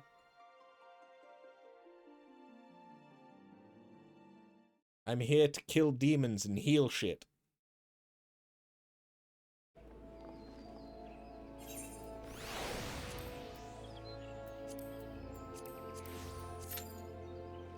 Eight minutes.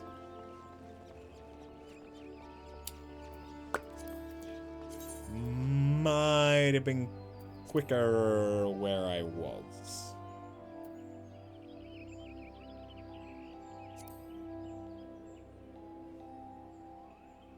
Whoops.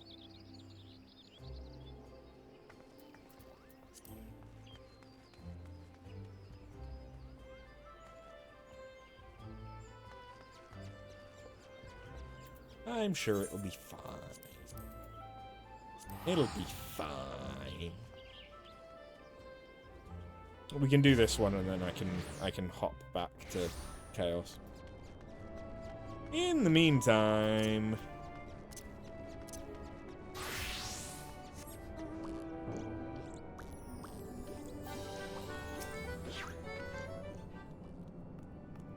it's like a hidden Mickey.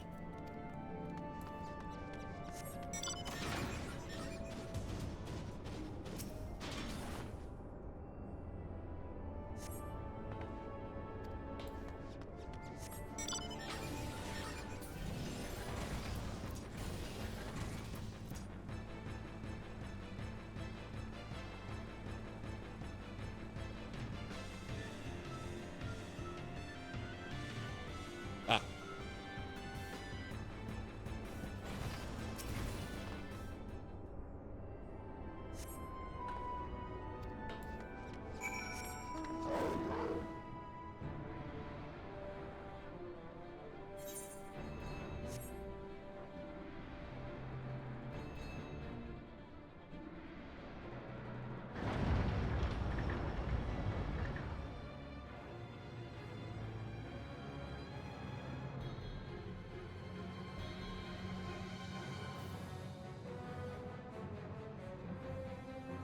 Oh yeah, I've not done any of my roulettes yet today.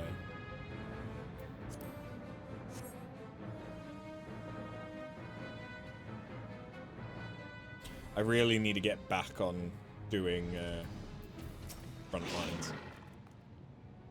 What a relief to see you. I was hoping I might ask blah blah blah blah blah. Fuck the fuck off. Fuck the fuck off. That's... yeah. Those are words that left my mouth.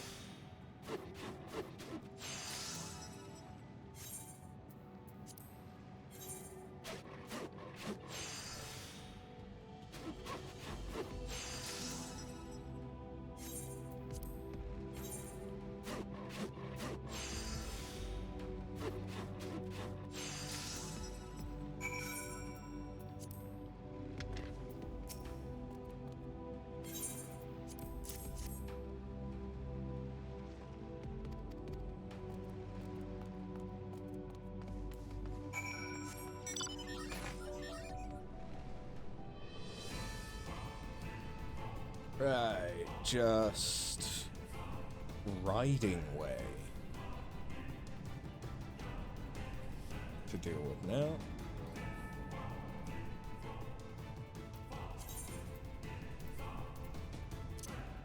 That's not really worth holding on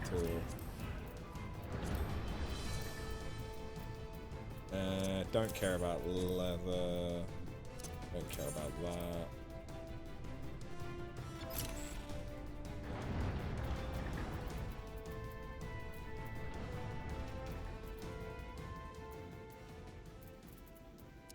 Don't care about that, but I'll probably get more. Don't care about that, but I'll probably get more. Yeah, it's a little better.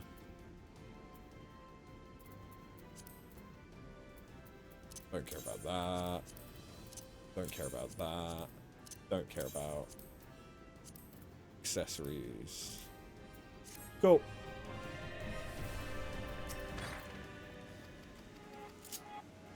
Meow.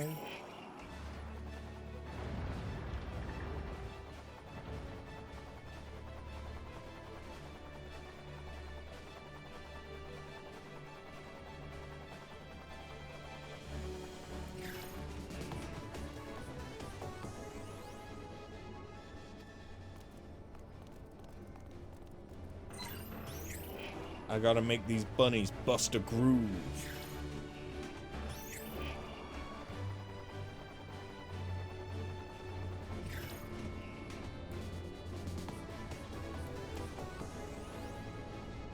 I missed.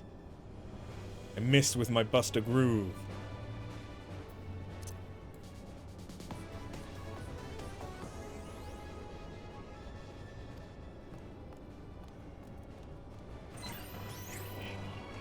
What the fuck is this one up? I think this one might be up. There it is. For some reason, this is reminding me of Ron's Gone Wrong. It's probably just the fact that I'm riding a robot that then does silly dances.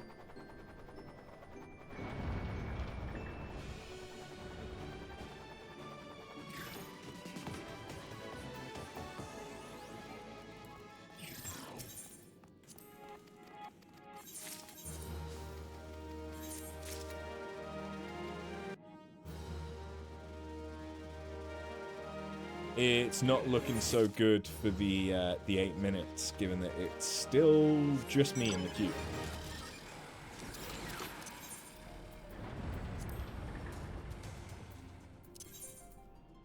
Yeah.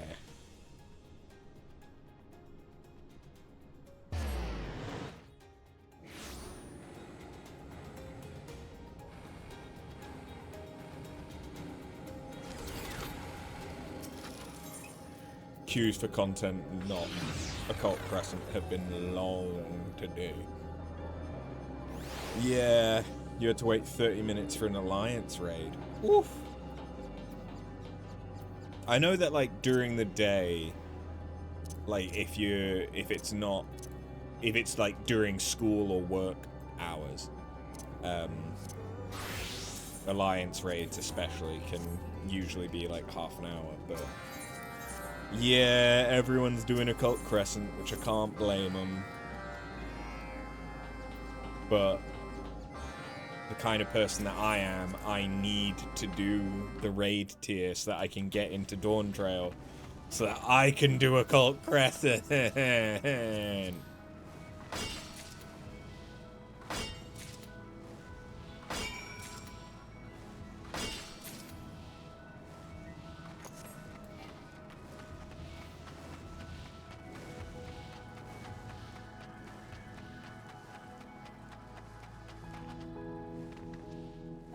You're giving yourself a break from the new stuff, jumping into your Starfield save. That's another game I still need to play. Although at this rate, I'm gonna play Oblivion Remaster before Starfield. I kind of forget Starfield exists, to be honest.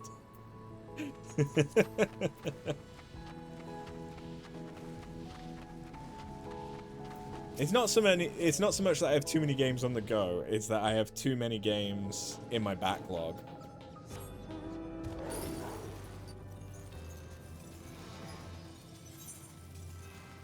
What am I doing? No. Like, I also still want to play Persona 3 Reload, Persona 5 Strikers, Persona 5 Tactica, Persona 4. Although I have played Persona 4 before, but not on stream.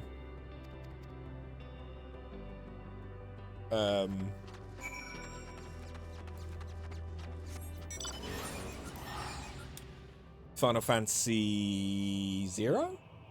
Stranger in Paradise? No, Final Fantasy Origins, Stranger of Paradise. Horizon Forbidden West, Ghost of Tsushima, Hogwarts Legacy,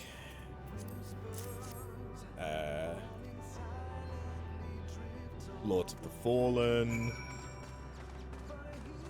There is Final Fantasy Type 0.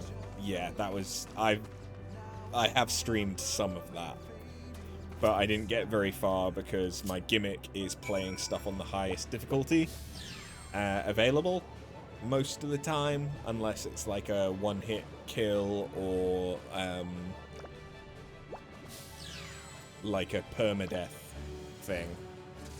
And yeah, a Jito difficulty in Type 0 is just adds 30 levels onto everything. So even the tutorial mission, everything's level 30 and you're level 1.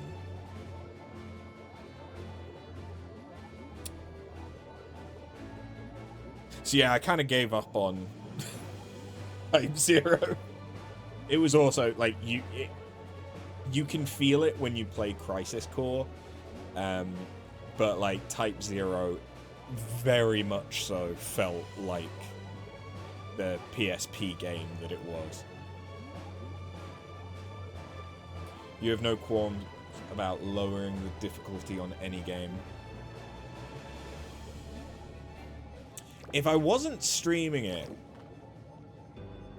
I mean, I think in that case, I did end up lowering the difficulty. Like, I don't mind lowering the difficulty if I have to, but I prefer to not have to. Which isn't to say that I don't want it to be difficult. But it's like,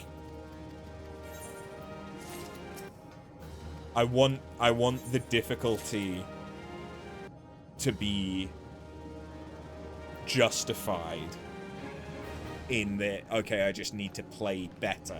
I don't want it to just be that, oh, if I get hit by anything, I die. Like, I didn't play Nier Automata on the highest difficulty because everything's a one-hit kill. You have to play perfectly. I do blind playthroughs, so it's my first time doing everything. I can't do that shit. Perfect first time? No. I'm not that good. Arguably, I'm not even average in a lot of stuff. But I like having the challenge early on of, like, doing a legendary playthrough in Skyrim, where at the beginning everything kills the fuck out of you unless you're very, very careful. But then, by the end of the run, you're a god that can fuck everything up. I like that. That's the power fantasy that I enjoy, is where you actually feel like stuff is an almost insurmountable challenge, and then you overcome it. Which, you know, my brain might have been exposed to too much From Software. Because I didn't used to be like that. I didn't. But especially since starting streaming, like, nearly 11 years ago now. Yeah, that's how my brain works. I like the challenge, and I love overcoming the challenge. Even off stream, I play games with a guy once a week, and he is currently taking me through some of the dungeons or raids in Destiny 2, which I've never seen. So I think we're doing Ghost of the Deep at the moment. And it's like my first time, and we're doing it on the hard, not the hardest, but the harder difficulty, where enemies have, like, randomized buffs and stuff, and it's my first time seeing any of it. You're more the type to build a super detailed island on Animal Crossing or something. Did that too. As with the rest of the world, I got into Animal Crossing during lockdown. Me and my ex, who I was with and living with at the time, played it. Then we deleted my island so that she could have a second island.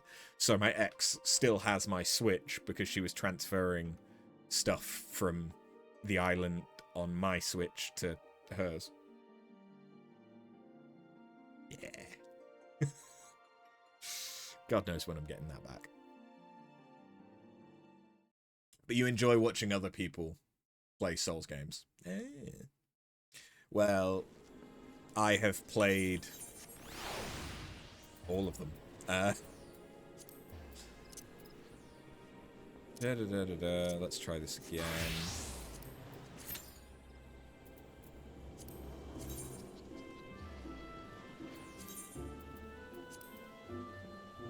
You know what? Let's do... Yes. I don't really want to remove... I do want to do it. First clear. Get your second chance. And politics.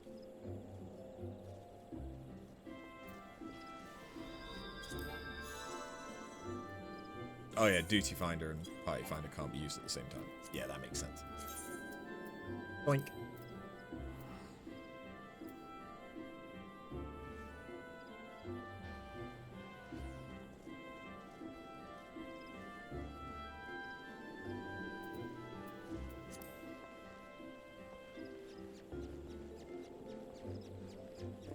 What can I do whilst we wait?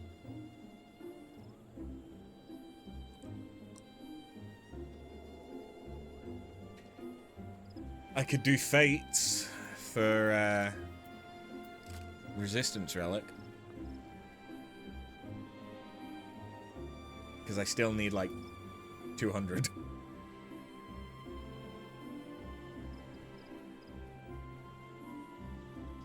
Yeah, literally.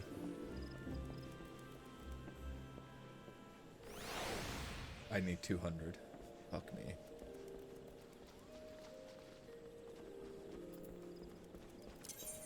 Yeah, Dravanian Fallen.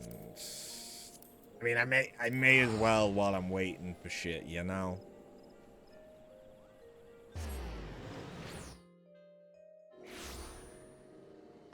I could probably do them on sync. I mean, not by myself, but I could probably do them on sync with like 4 people. Unless they have mechanics that require like LB3, but normally if they do, that's for like the boss of the tier rather than mid tier.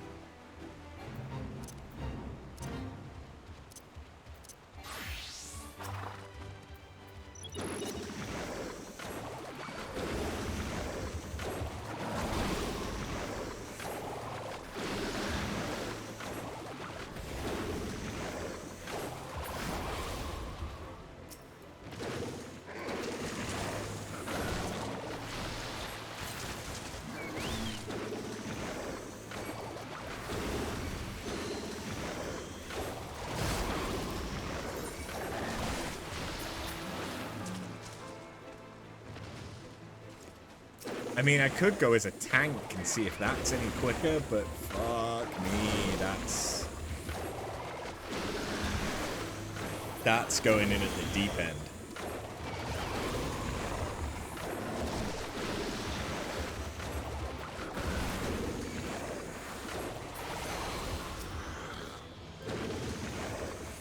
But if I don't get anyone join in like the next 5 minutes.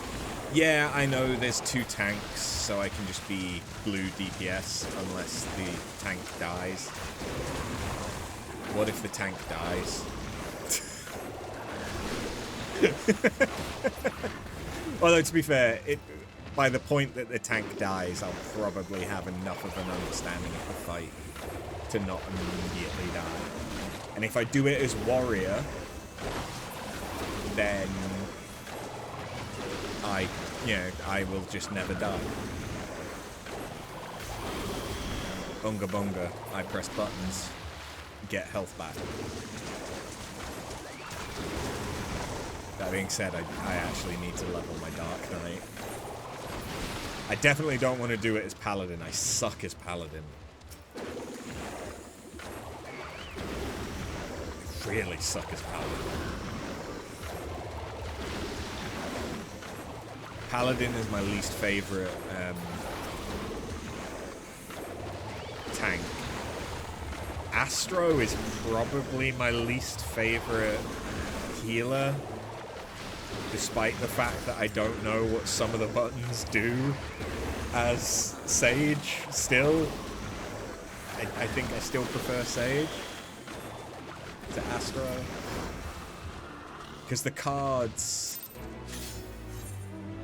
don't seem significant enough.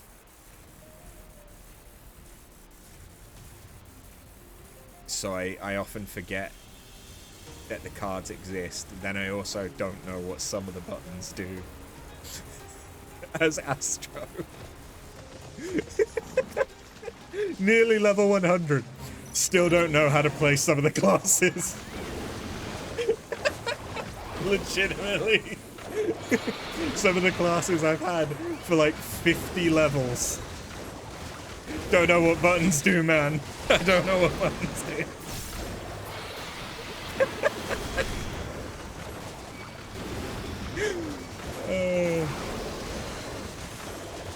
Oh no, don't get me started on Black Mage. Yeah, I also am a terrible Black Mage.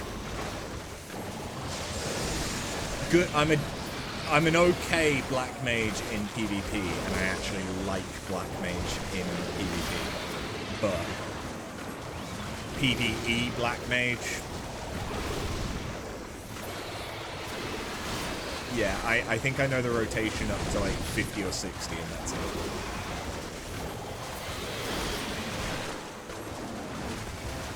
I know most jobs.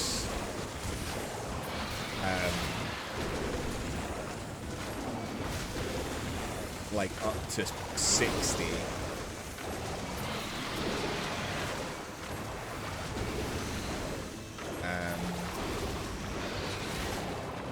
Yeah, I know most jobs up to 60. Unless they started at a higher level than 60. Then I don't know them at 60.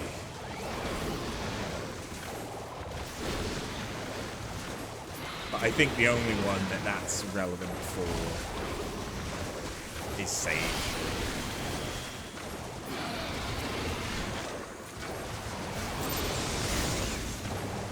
Because I think even Gunbreaker, I've not played it in ages, but Gunbreaker isn't very complicated.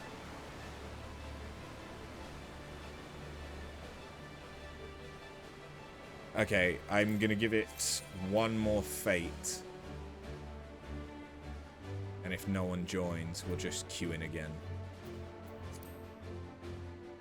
It's been 10 minutes. But I might shout in the city-states. In fact, that's what I'll do.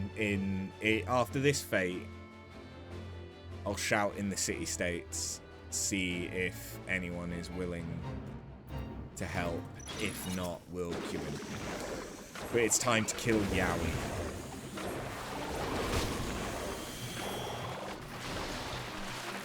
Unfortunately, you can't visit EU. Oceania, yes, but not EU. Yeah. And as much as I could travel to Materia, then we'd both be dealing with ping as well.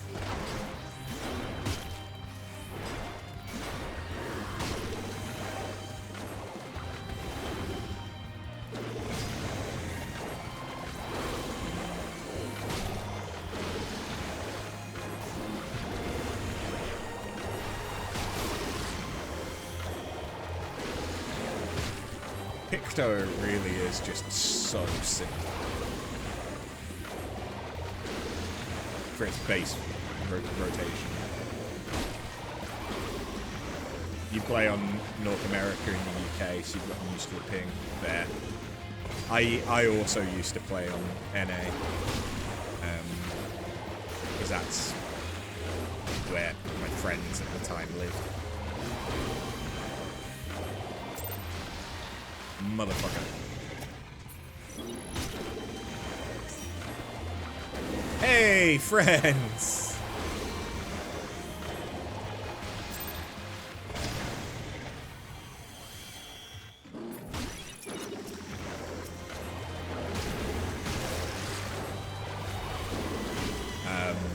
But then I transferred that character over to EU after I came back, because rather than dealing with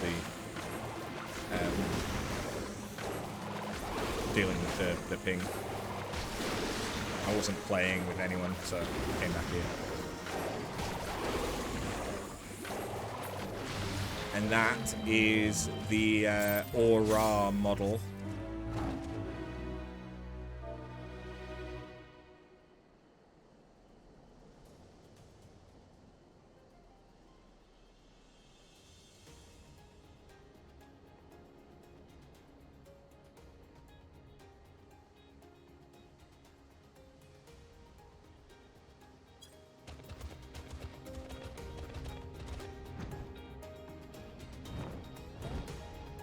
Friends and family played on Fairy Ether, but quit shortly after. Yeah. When I created this character, I had 2 of my mods playing with me. And the idea was that I was going to be the healer main, one of them was going to be the tank main, and one of them decided he was going to be a black mage main. And, yeah, I think that lasted like a month.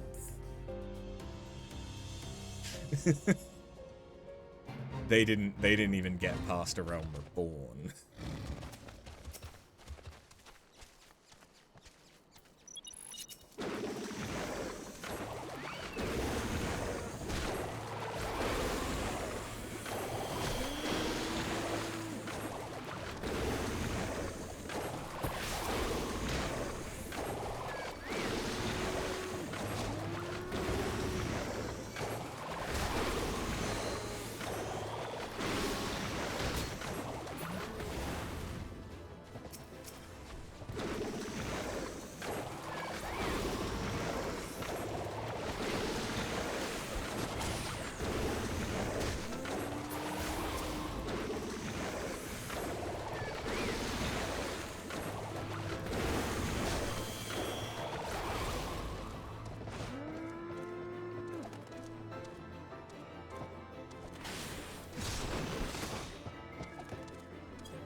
Might end up doing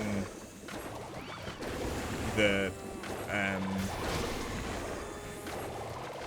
raid unsynced.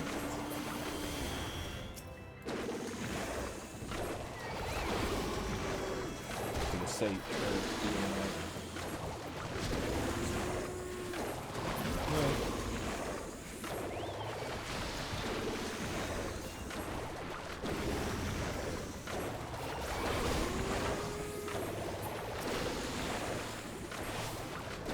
Oh yeah, I know it would go quicker. And to be fair, with only 3 people, we might still see mechanics. Because I'm not so much worried about doing it unsynced with less people, but I don't want to just steamroll through them. I do kind of want to see at least mechanics at least once. So I can fail them at least once. Because otherwise, how will I learn?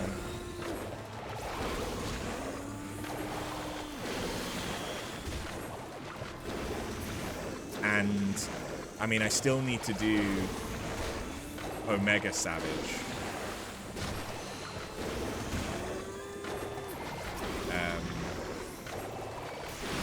And I haven't done any Eden Savage. But I know that there is a mount that I desperately want from Pandæmonium, which I think is from the final tier, but it's the fire one that changes forms.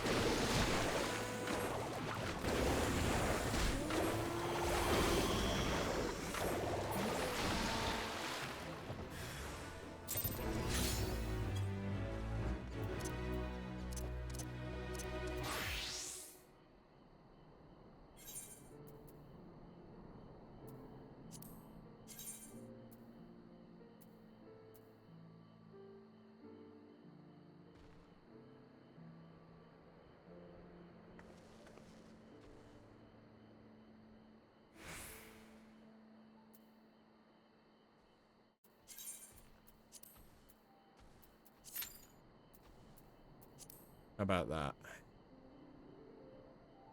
We have one in each. No. 2 healers.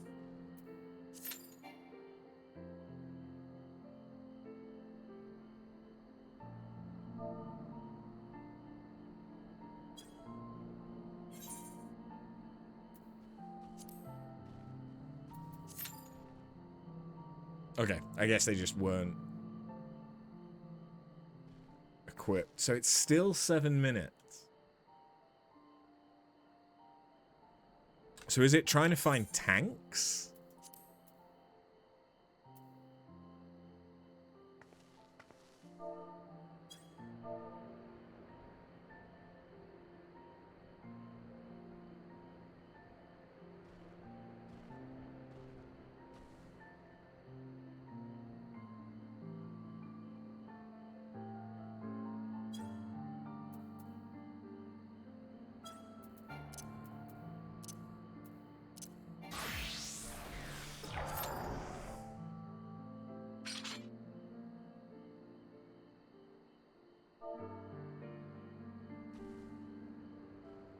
Okay. So it's not just tanks. It's everything.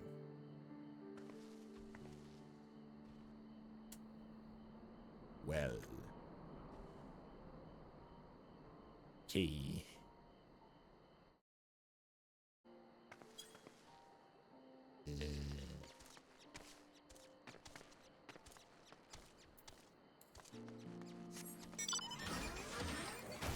Well, I doubt I know that this isn't reliable.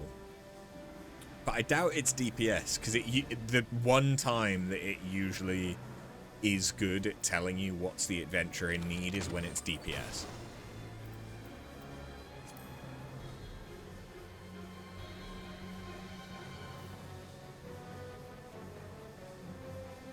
Oh, we've got the second healer. So it is... No, it is just DPS. Okay. Yeah.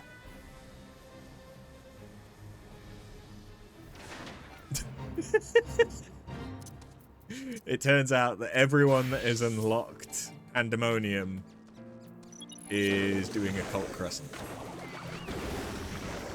Or is farming Atmas. The issue is that we're also now getting past 10 o'clock. So people that were playing might be logging off now. And most people will have already done their roulettes.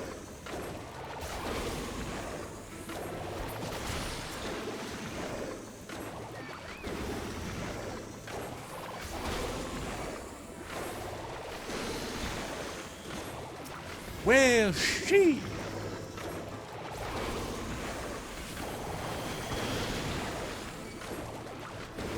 We'll see if it queues in within 10 minutes. Great. If it doesn't, I'll go unsynced with the guys that we've got, and hopefully I can convince them to stick around to finish Asphodelos. Because if I only finish the first tier, I mean, well, I'll be honest, that's probably all I'll be able to get done today anyway, but then I can still potentially try and farm that for glamour.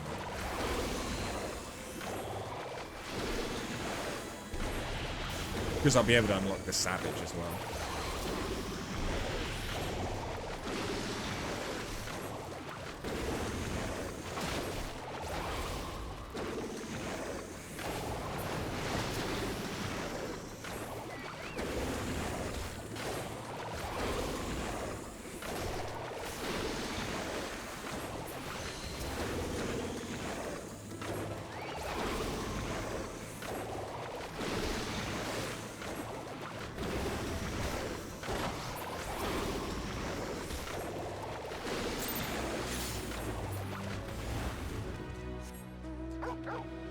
I mean, I do need these different flavored Jolly Ranchers, but this really isn't what I was hoping to do on stream today.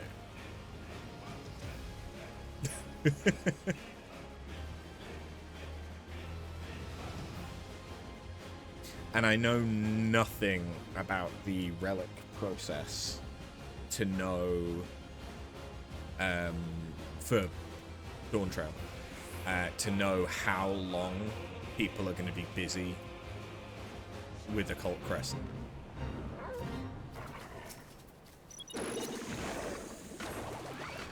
Like, is it going to be that this time next week people are back to normal?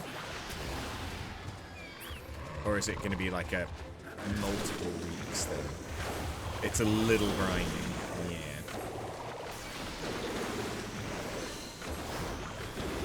I mean, obviously there's only so much that is currently available.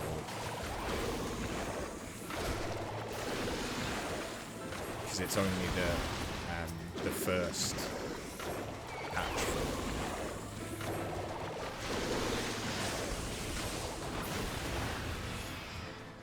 Well, by the looks of it, I'm going to be busy with Night Rain over the weekend anyway, so. After the first phase, it's a tome farm for subsequent relics. So come flooding back to the roulette. Okay. I don't hate that, I guess, as an idea. So you have to, like, grindy for the first relic, but then other relics are a bit more like passive grind. Or rather, less focused. In that you don't have to necessarily do the thing in the whole crescent.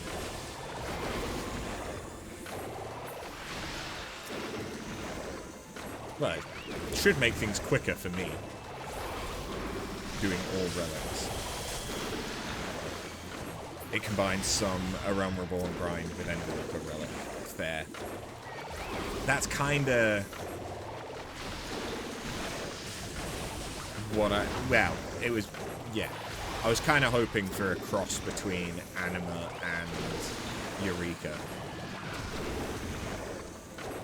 Personally.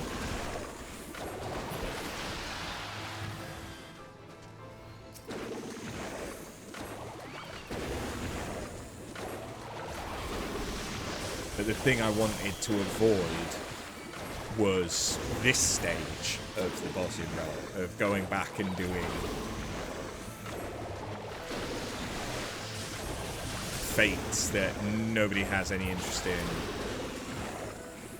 and having to do just a shit ton of them, and having to do that for every fucking relic.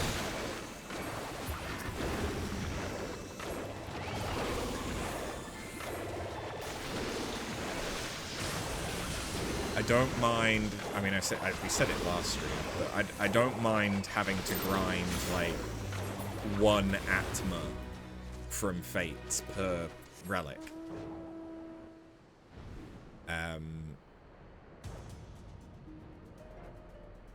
But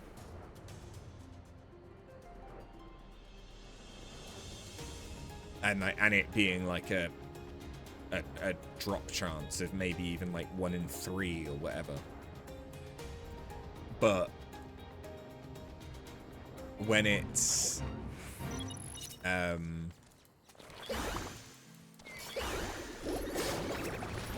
okay, you just have to do 20 fates full stop, but you have to actually do 60. I am doing the equivalent of a level 2 to level 3 shared fate each relic. And the shared fates alone are a grind. But at least I'm getting, you know, other resources. Like bi-color gemstones. For Bosnia relics, I'm not even getting bi-color. You better love the Endwalker fates then. Like, here's the thing. doing fates in anything Shadowbringers onward, fine. At least I'm getting bright color gemstones.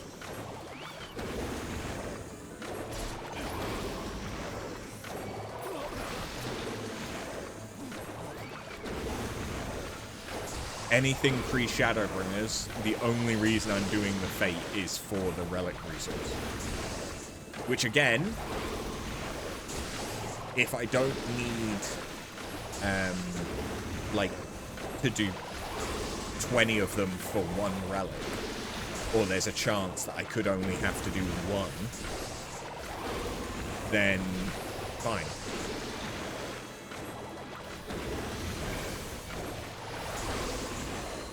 Because the other thing that I actually liked about the Atma farming was if you kept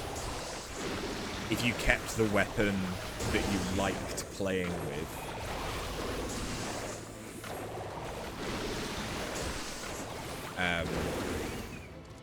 and didn't proceed to the next stage, you could just farm all of the Atma for all of your relics, and then it was just a matter of turning them in.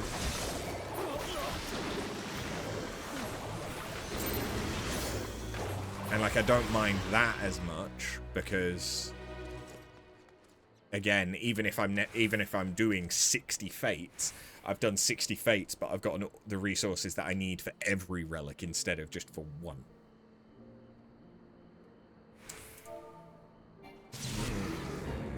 Let's go on sync.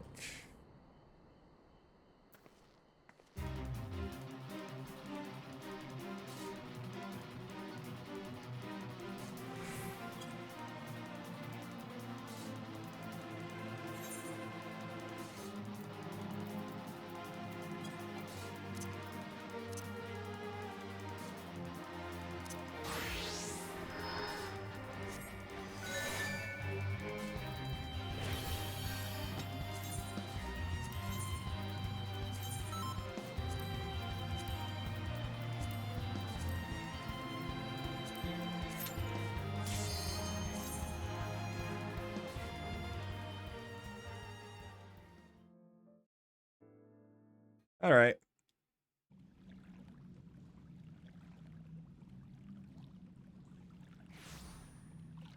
Oh yeah, I forgot that's my summoner. Not my summoner, my scholar glam. This is one of the helmets that I'm looking forward to replacing once we get more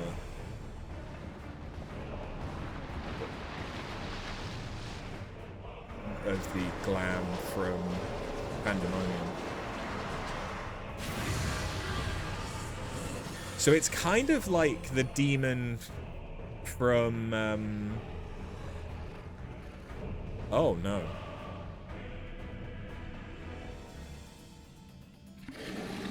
It's not the demon from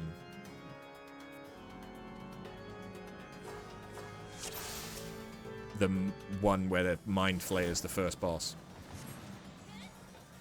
How do I play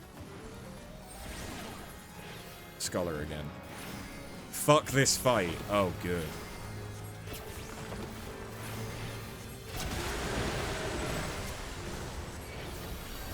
To be fair, I probably don't need to heal them so much. They have gear. They have level 100 gear.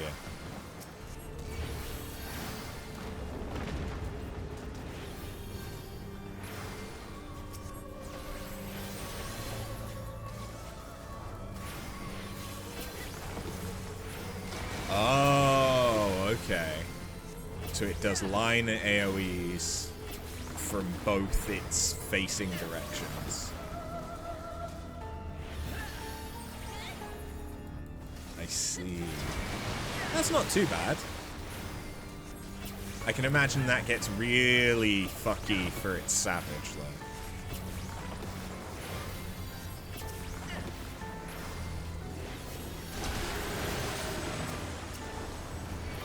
Oh yeah, I should do that. Sewage Deluge.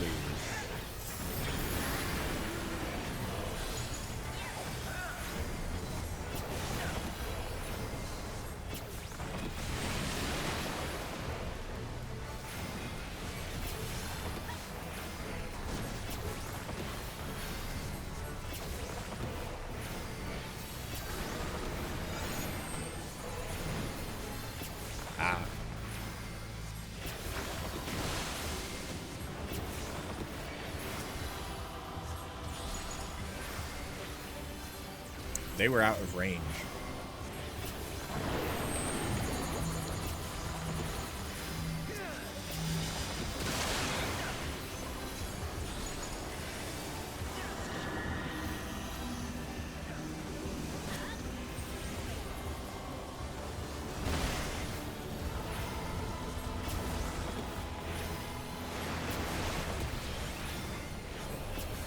You want to know what I'm realizing?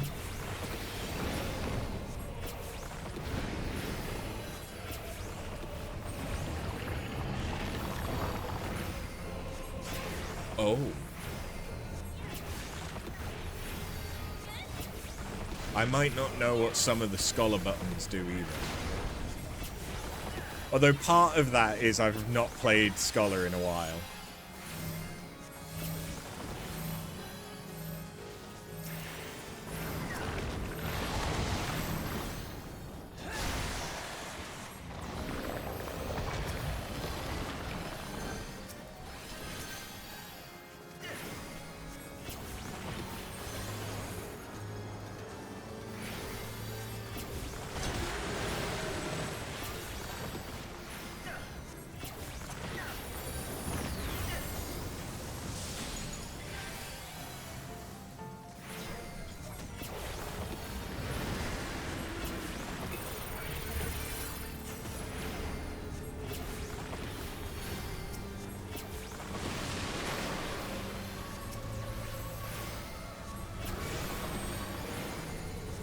Shift 5, add low, and Shift 7 for big shields on all of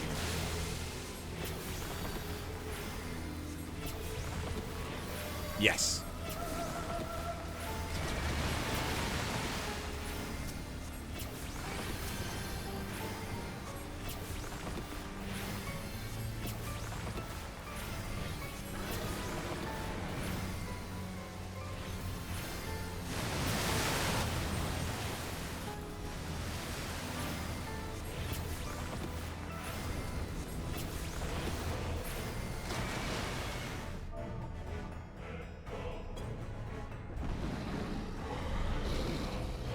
That actually went really smoothly.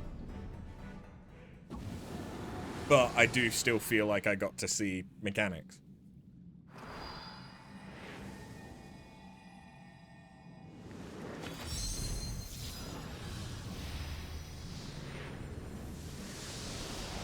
But yeah, I can imagine that his savage is annoying.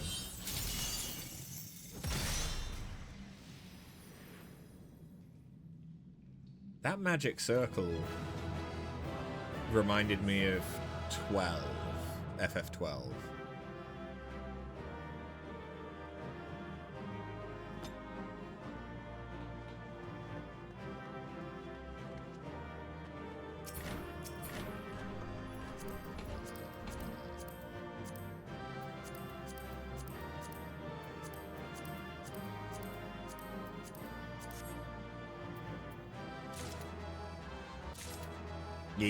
Yeah.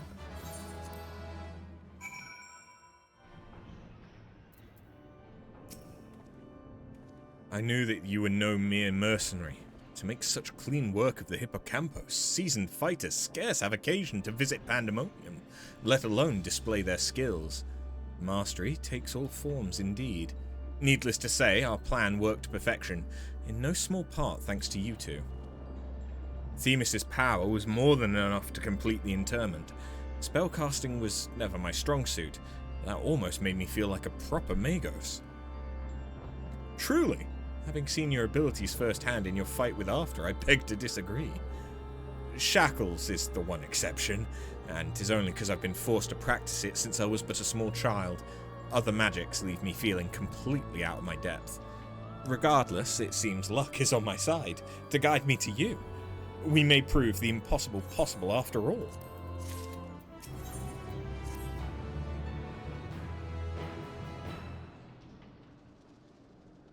While our success in sealing away the hippocampus is certainly heartening, the fact that we've yet to see any other warders concerns me. The key ward of Asphodelos is nothing if not cautious. Doubtless he's gathered what warders he could and retreated to a safe area. Let us hope so. It occurs to me I know little of the keywards beside their magical prowess. Is there aught more you can share?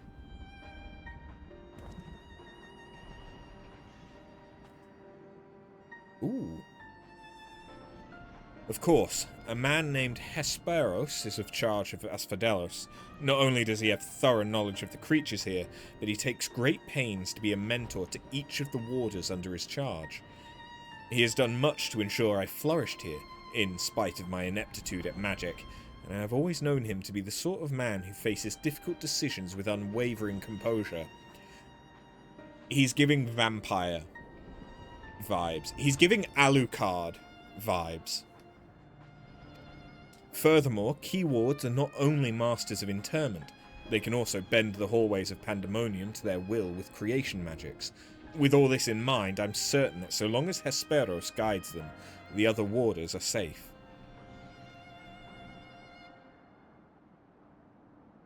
I can see why absolute control over the environs is imperative. Had we faced the hippocampus upon arid sands instead of the waterways, I suspect the battle would have ended much more quickly.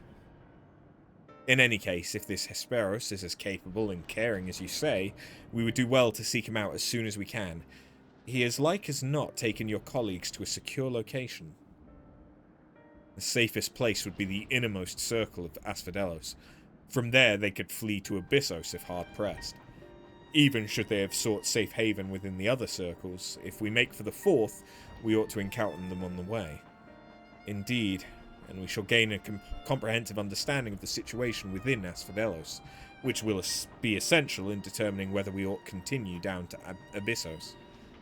The rub, of course, is that I myself possess no power to bend the circles to my will. Instead, we must proceed through the central corridor, which was barred by the Phoenix last I checked. Phoenix? I've heard that name before. A fiery bird with eternal life. Wouldn't that be Phoenix? Beyond unquestionable brilliance, the perfected concept boasts nigh boundless restorative powers, if I recall. Truly an exemplary feat of creation magic, and I've already killed one. In Bahamut. The Coils of Bahamut. Perfection is ever built on the back of failure, however, and La Habrea suffered countless missteps during his experiments. And he was hardly the only one. This Phoenix will be but one of many attempts at the concept gone awry. Aye, far from evoking wonder, our Phoenix is a creature of fury and wrath, and seeks only to turn the world to ash. Thus was it confined within Pandæmonium.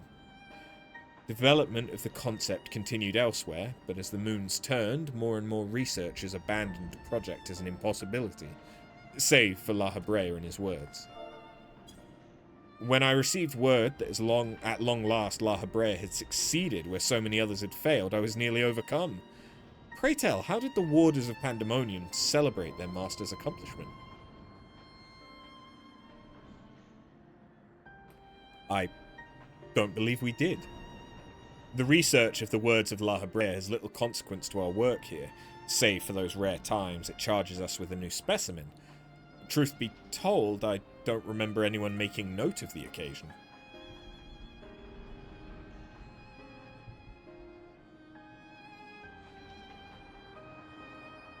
But enough reminiscing. We must make ready to confront the Phoenix. While it's possible that it flew off to some other wing of Pandæmonium, we would make that assumption at our own peril. Better to assume that we'll need to bring Asphodelos' most unruly subject to heel. I certainly see no reason to delay. Phoenix's power over flame will avail it far less in a barren corridor than elsewhere, so it may well serve us to subdue it sooner rather than later.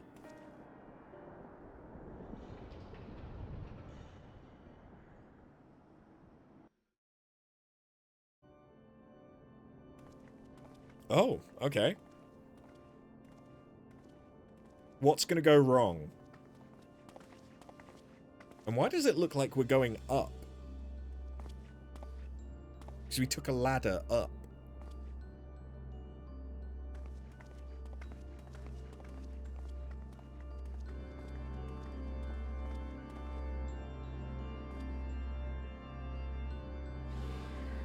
Oh. Oh, I've seen that as a mount.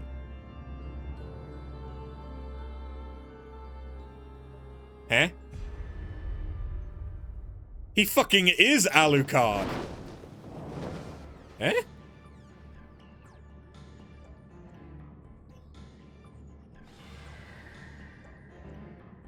What?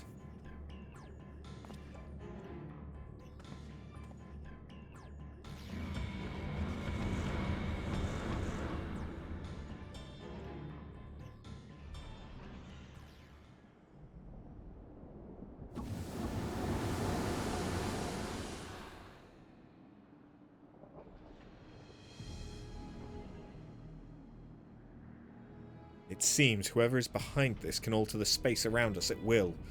We face an uphill battle. Impossible. If those were creation magics at work, then that means... Let us confront that reality after we've conquered the enemy in front of us. Every drop of our focus shall be required if we are to inter the Phoenix.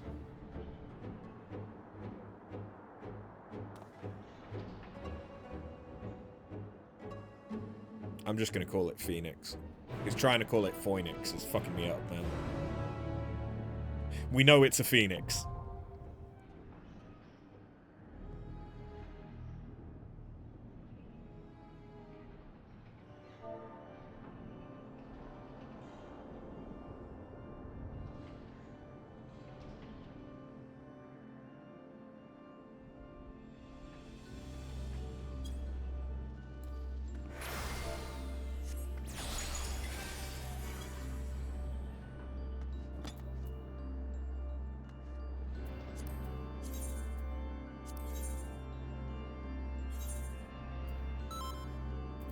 Sweet.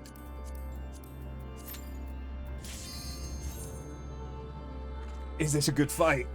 Okay. Luckily, my helpers from last time are still around. Very kindly.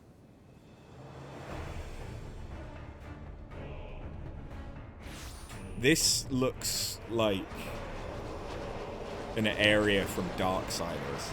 They want them second chance points. Maybe, yeah. Or the Poetics. Or both. So yeah, this is like the three-headed Phoenix. This is a very cool mount, and I definitely want this. I'm guessing this is the mount for Asphodelos Savage.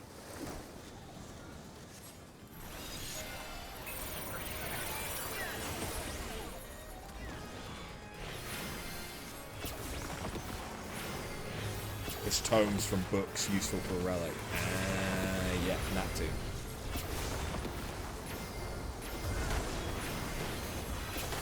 Okay, reverse Shiva. Huh. Reverse Shiva.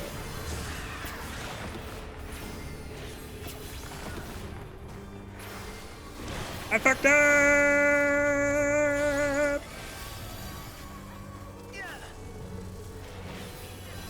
Yep. Ha! I'm remembering some buttons. Ow, that hurt.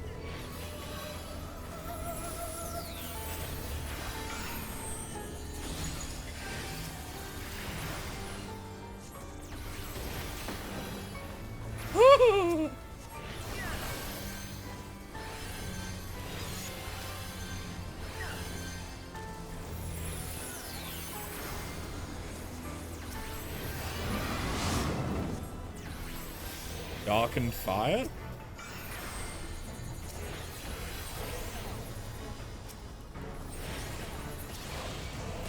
They're invulnerable. Oh, were we supposed to defeat them with the... shit.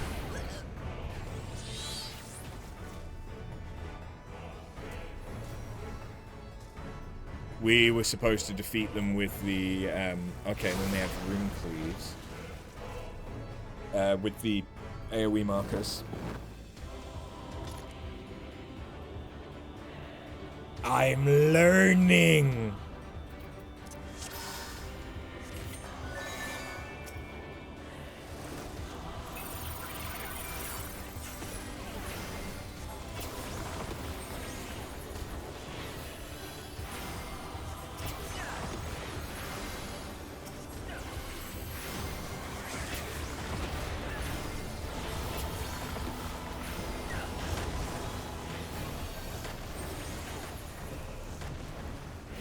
Okay, so middle, then chase. Seems like the way to deal with that.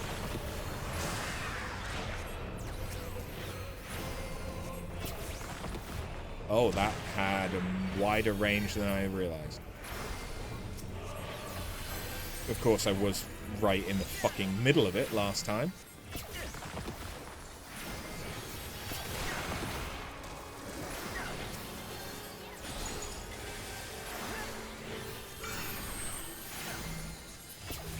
Oh, fuck.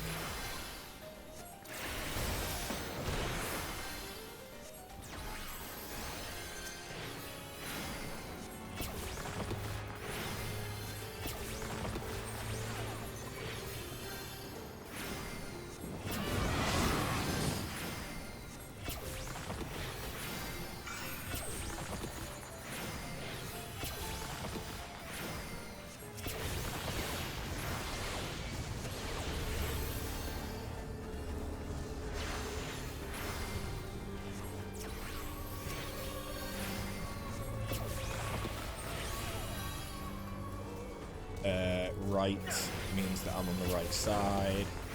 Are they now going to pivot into left? No, they're going to fly. I'm guessing that's a middle line. Yeah.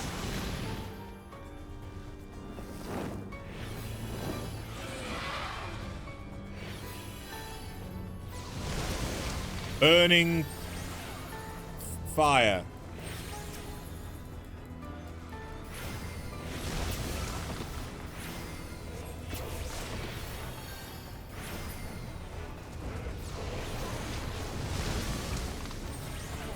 I'm guessing you don't want them in the puddles.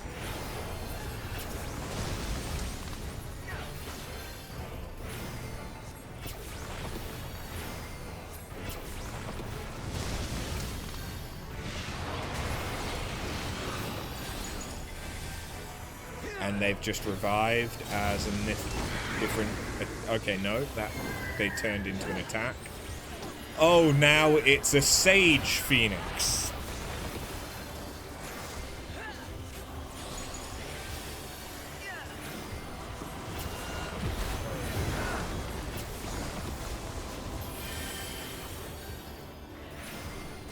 Again, that's right, so I'm on the right side. Which isn't to say that right was the right side, just that I'm in the right one. You know what I mean.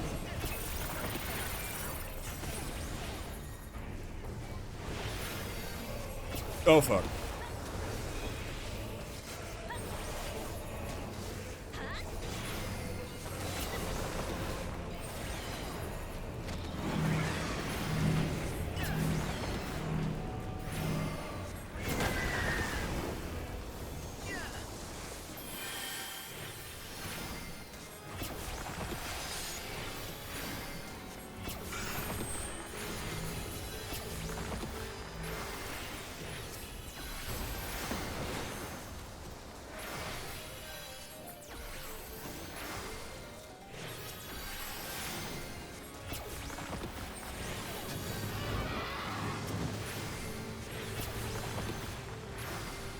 This is a bad spot.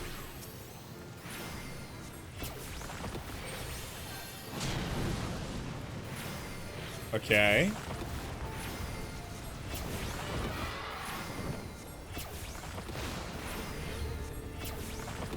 Yeah.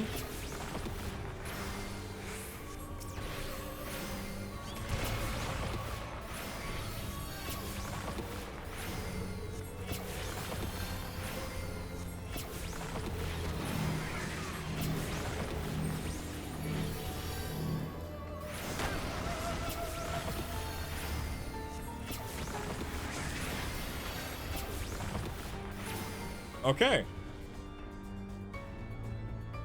So other than that, the one wipe, that actually went really, really well. Thinking about it, I didn't count that death. We wiped, so that's a death.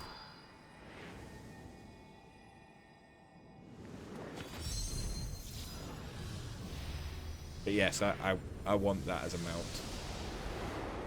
Please.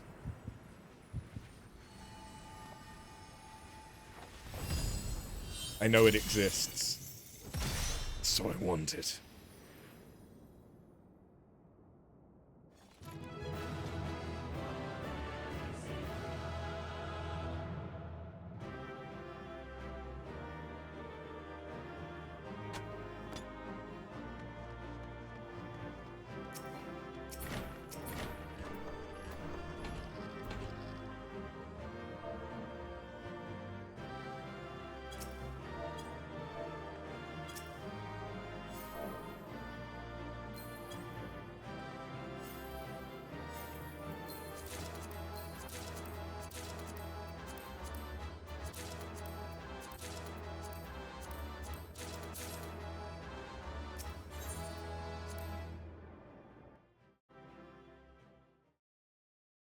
Will they kindly stick around for the boss fight?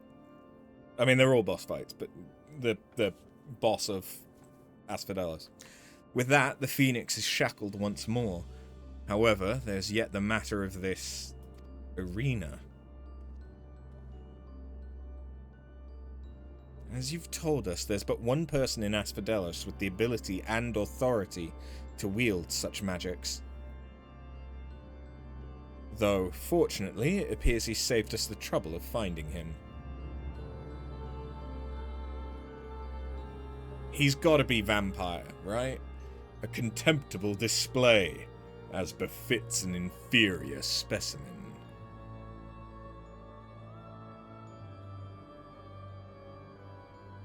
Even so, I expected it would at least delay your advance. Imagine my surprise when I saw the chains of interment drag the Phoenix back to its cage. Either the bird is even more of a failure than its creators care to admit, or you are no mean trespassers.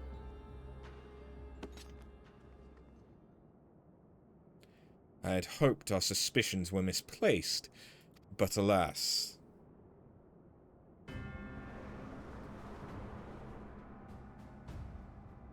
I mean, it looks like his sword is gonna, like, mosquito-style, suck blood up into that reservoir in it.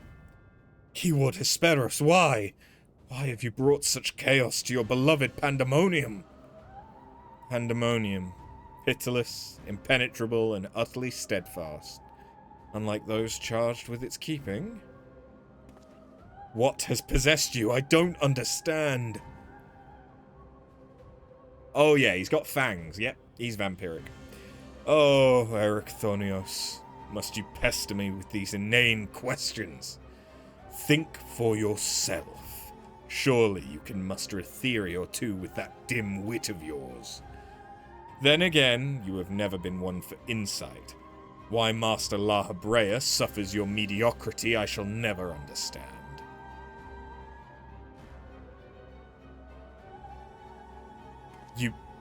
You may look like him, but you're not the Hesperos I know. Something has warped you, too, from the inside out. The keyword I knew had compassion for all those under his charge, be they clad in robes or shackled in chains. Was that all a farce? Did you hide your contempt for us all these years? Those who are content to merely glimpse the water's surface are doomed to be dragged into its depths. You prove my opinion of you with every word. My mind is clearer than it has ever been. Even now, seeing you feebly grasp for answers makes the bile rise in my throat. Such wasted potential, to be son to Master La Habrea, yet no more skilled with magic than a newborn babe. Eh? You're La Habrea's son? But of course, it's always about La Habrea.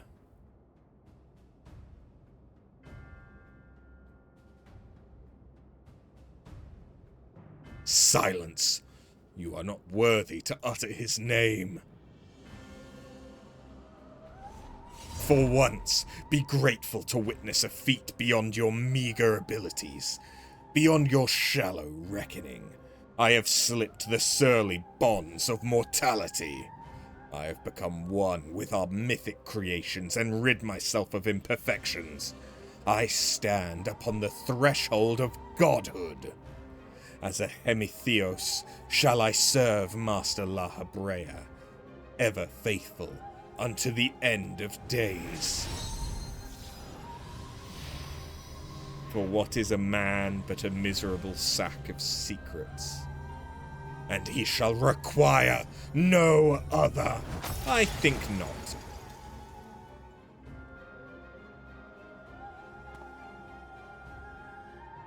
Are you so blinded by arrogance that you've lost sight of what it means to serve? Ericthonios is more capable than you could ever know.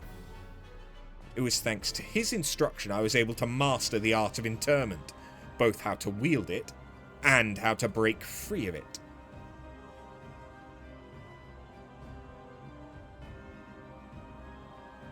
After, let us quit this place.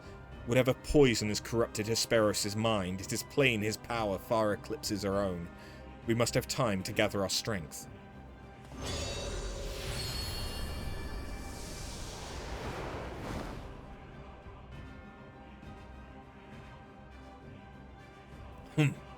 Weaklings though they may be, it takes a singular aptitude to master interment so quickly, to say nothing of how swiftly that familiar laid low the Phoenix.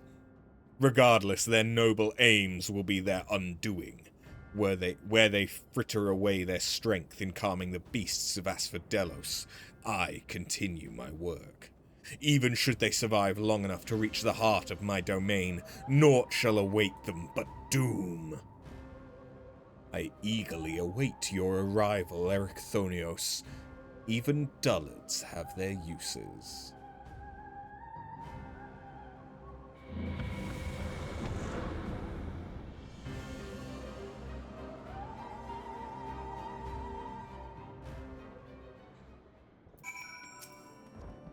My darkest suspicions have been realized. We face the keyword of Asphodelos himself. More than that revelation, however, Ericthonios worries me. He loved Hesperos for his compassion, but received naught but scorn from whatever the keyword has become. He has said little since our return. I only hope that the shock of recent events does not prove to be a death knell for his resolve.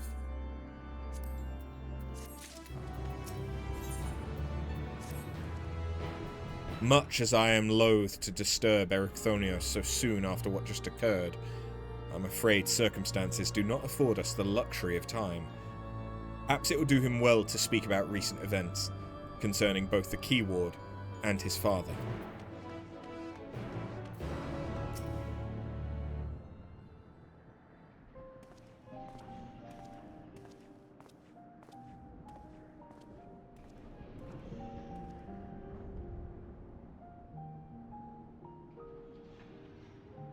Creation of the ward which surrounds Pandæmonium was an outstanding feat of magical prowess. Feat accomplished by none other than Lahabrea. That both my father and I combined others in chains is perhaps the only thing we have in common. Ah, so it is true. Aye, I'm Lahabrea's son, bereft of his talent for magics or his brilliant mind, but his son nonetheless. Surely this doesn't come entirely as a surprise to you. Nay, I had an inkling when you said you'd practiced ethereal shackles since childhood. Assuming you haven't been employed here quite that long, it had indicated some long-held connection with Lahabrea. 'Twas Lahabrea that taught me how to cast ethereal shackles, but that was it. My further education was overseen by the words of Lahabrea, more specifically my mother, who was a researcher there. Was. You did speak of Athena, Chief Keyward, before Lahabrea. She is your mother, yes?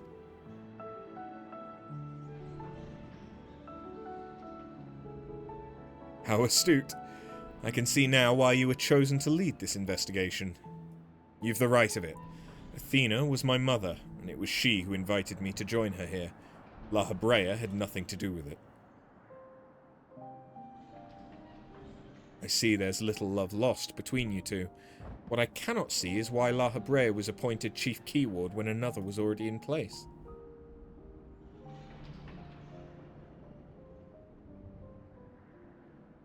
Was in place. My mother is no longer with us.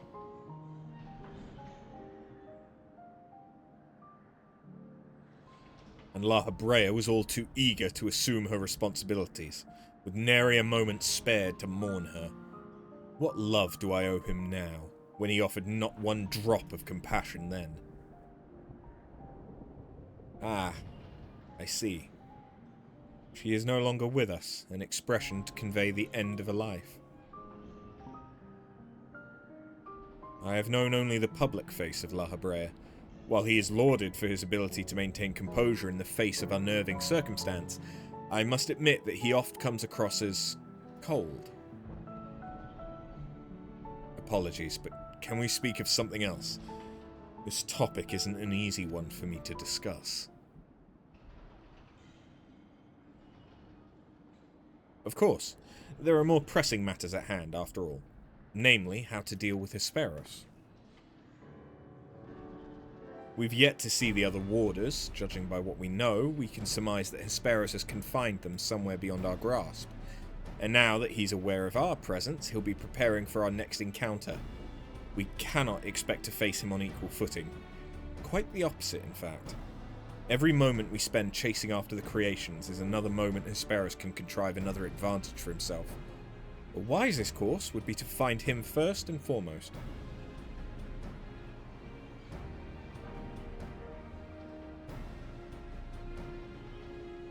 He said that he has become one with the creations. Perhaps that means he's vulnerable to interment. In theory, that should be possible. However, is it enough merely to confine him, after all that he has done? I need to know why. I need to know what drove him to forsake everything he's worked for. Was it all truly so that he could serve his master? To my mind, he's merely put La Habrea's own work at risk in trade for some nebulous power. La Habrea is the chief keyword of Pandæmonium. How would throwing it into disarray win his favour? It doesn't make sense. Hey, Quizzled, how you doing? I share your curiosity, but we must consider that our enemy has us at a disadvantage in every sense. What do you think? Should we seek to put him in fetters, or would it be too dangerous to allow him quarter? If you fail to confine him, I can always strike him down. I'd say that's, yeah, try it. Worst case scenario, we kill him. Daring as ever, I see. I know not which trials you've faced in your past, but to see you so certain is all the convincing I need. Very well. Let us try Erichthonios' plan. Thank you. I believe I can shed some light on the nature of our foe. When Hesperos spoke with us, I noticed he bore the telltale fangs of the Vircolakas, a beast which feeds off the ether of its prey. Likely, that is the creation Hesperos merged his essence with. And we know all too well that he can change the environment around himself at will. Battle will not be an easy one, but I believe in our victory.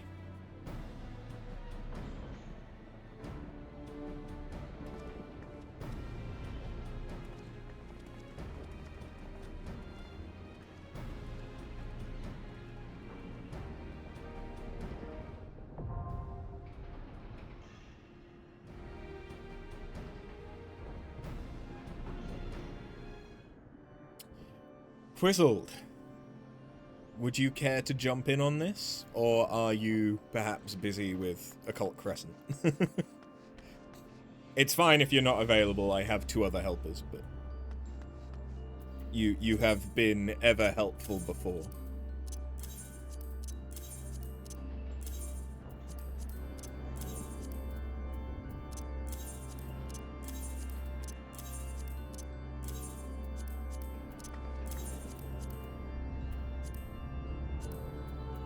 You can join, you'll need a sec though. Fair enough.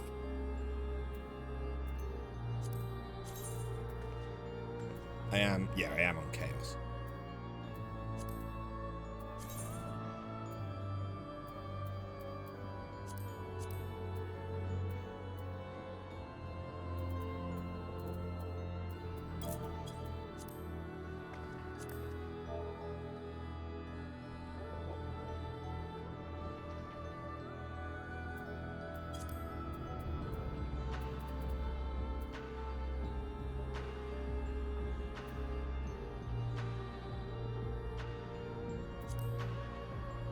I mean, anyone else can also join it from chat if they want to, but...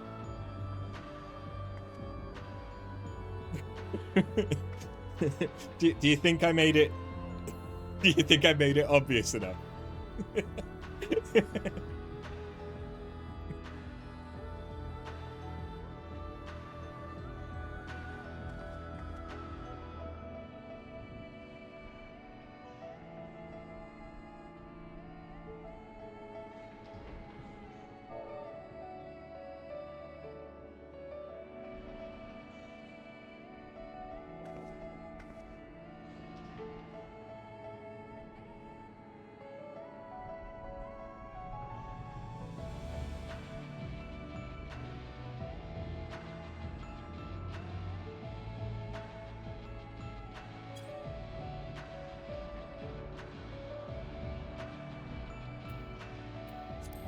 Yeah, this bit of the music feels too bright and happy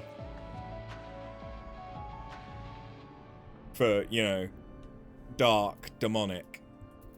There's no Kryl this time, though. Sadness. But that's fine. Kryl can take a break. She's busy preparing for Dawn Trail. There you go. It makes sense, canonically.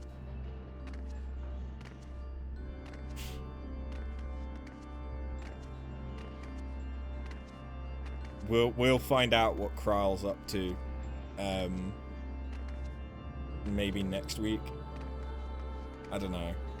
It depends how long it takes us to beat Night Rain, Elden Ring Night Rain.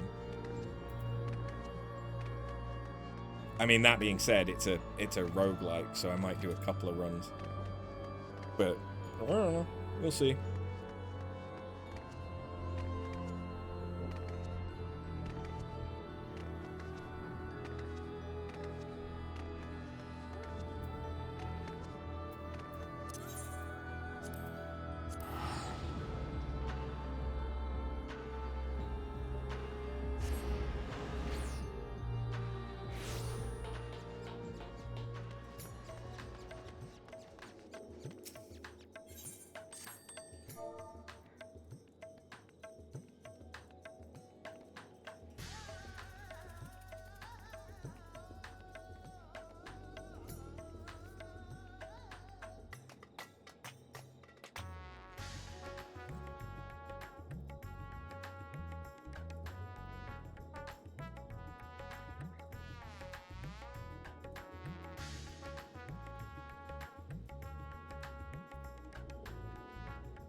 Yeah, this is my character that I played. That was my main before. Oops. Before I created Afterbun. And I was a White Mage main. I got White Mage and Ninja up to 90. I think I got Dragoon up to like 50 or 60 before giving up on it as well, because I find Dragoon boring.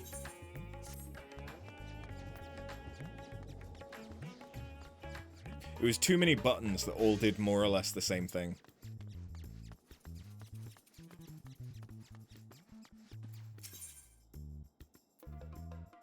This isn't where I should be.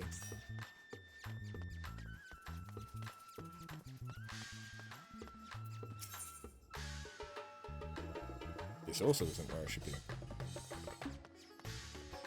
Oh, is it? Wait, it's just from Tombstone, isn't it? No. Is it the token exchange? No. Oh. Yeah, that would make sense. It's this guy.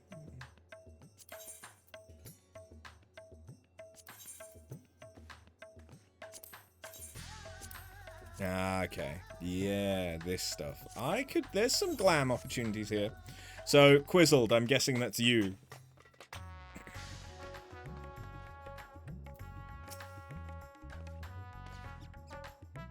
Maybe not.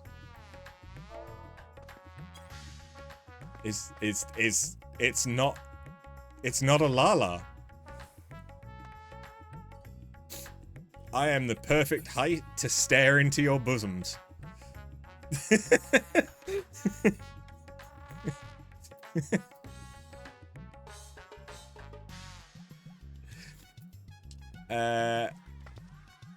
Okay, well, if you're going healer, I could potentially go a DPS. If you're happy with that. Or I could tank, I suppose, but I don't know any of the mechanics, so that probably wouldn't end very well.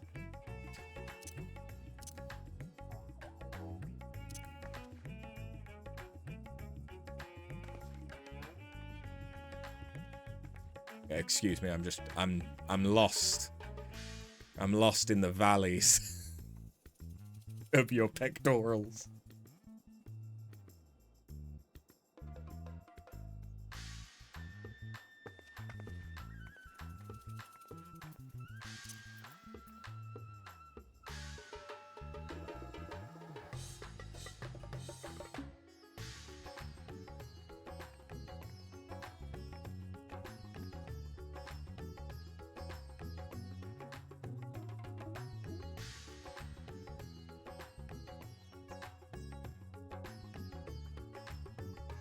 I mean, if you want me to stay as healer, I can stay as healer. I'm happy to do whatever you need from me. But yeah, pretty much the only thing that I am apprehensive about is blind tanking. Oh, hello.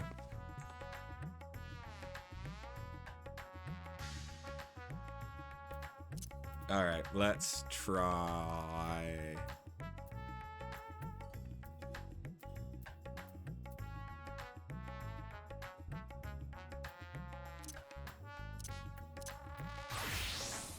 Oh wait, no, someone else has already gone.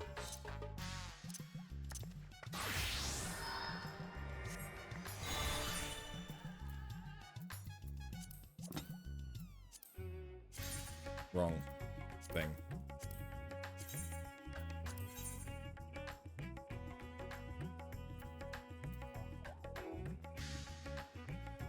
I mean, I assume you're ready, Quizzle.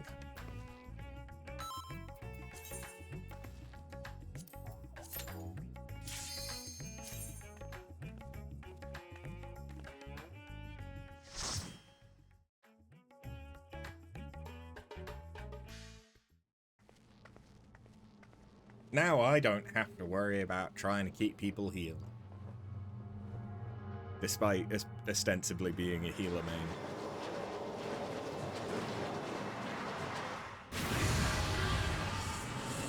I don't know if I can really say that if out of all of the jobs that I play regularly, two of the healers I don't know what all of the buttons do.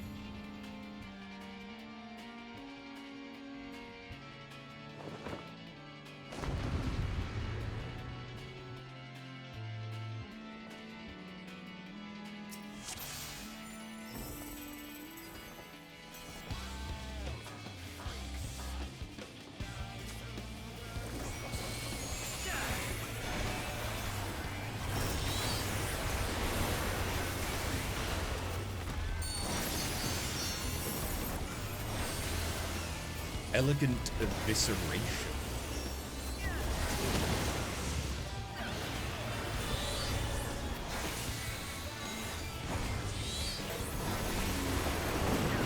There is but one master in Asphodelos. Oh! Setting the scene. Oh. What is...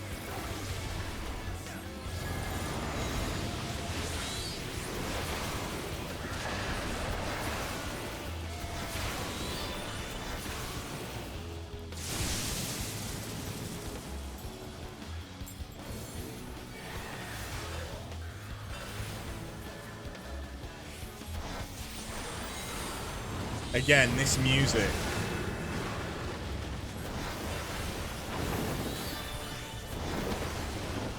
Doesn't.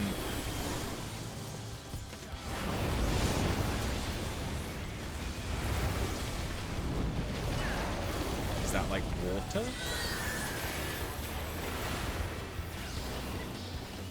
Yeah, that is water.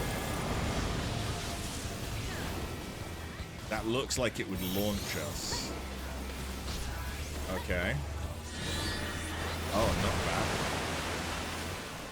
Water is usually knockback when there's stuff to do with multiple elements, like thinking of Astrum.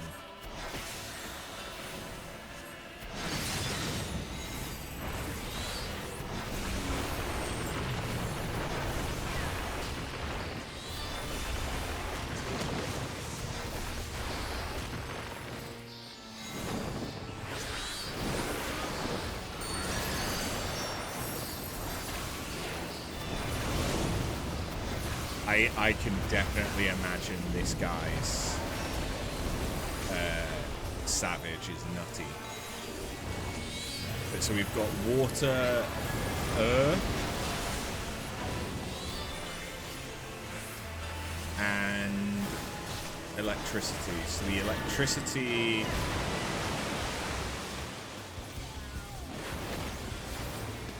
Electricity was a...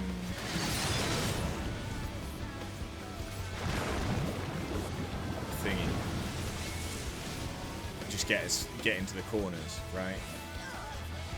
I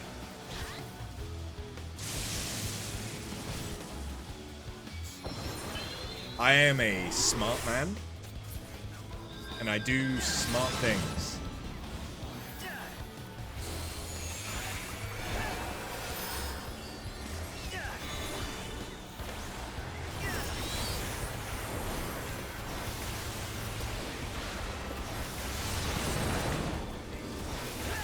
The thing is, I knew it was a death ball.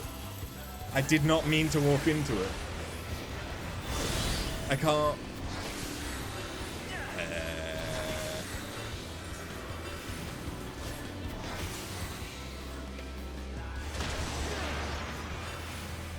Yeah, because we didn't have a tank or a healer.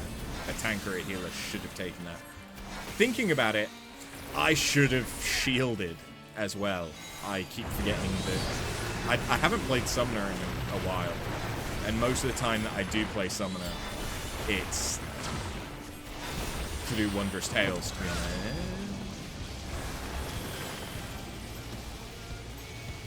What is... Oh! Ah!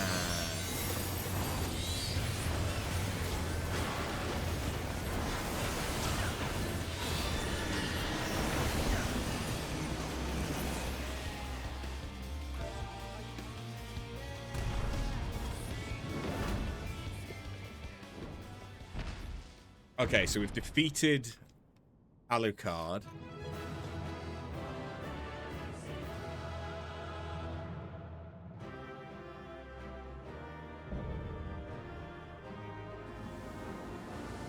I don't know who the other like enemies are in Castlevania. I don't Bat!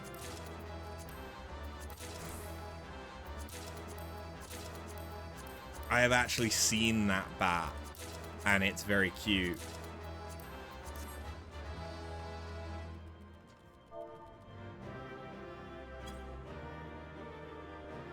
Thank you.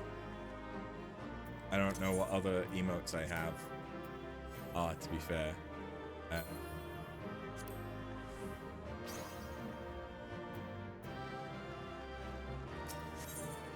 Sweet.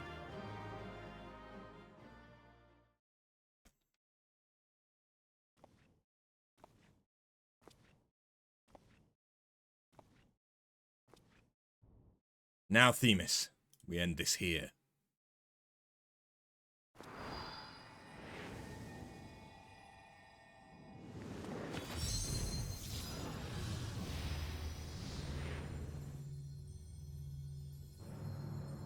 Fools, I will not be put in chains.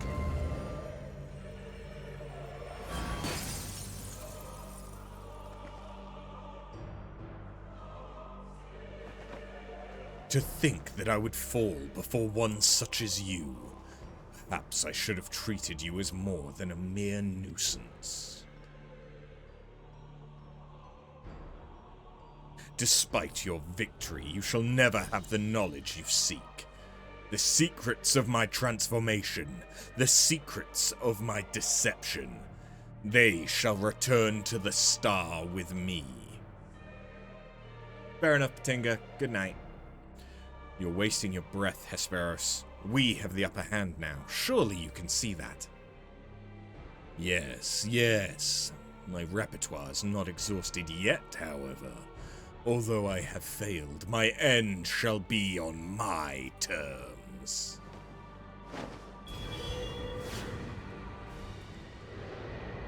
Is he? Okay. I remain loyal to my very last. Come what may, I die with dignity.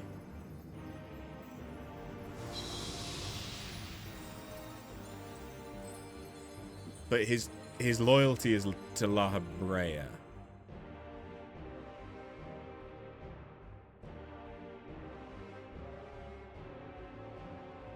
So is this perhaps all actually being caused by the current La Habrea, but the La Habrea that I know from the future is actually Ericthonios? Or something like that. I don't know, because Ericthonios doesn't really have the same temperament and stuff as the La Habrea that we know from, like, A Realm Reborn, but, eh. Why did your ambition lead you so astray, Hesperos? You were better than that.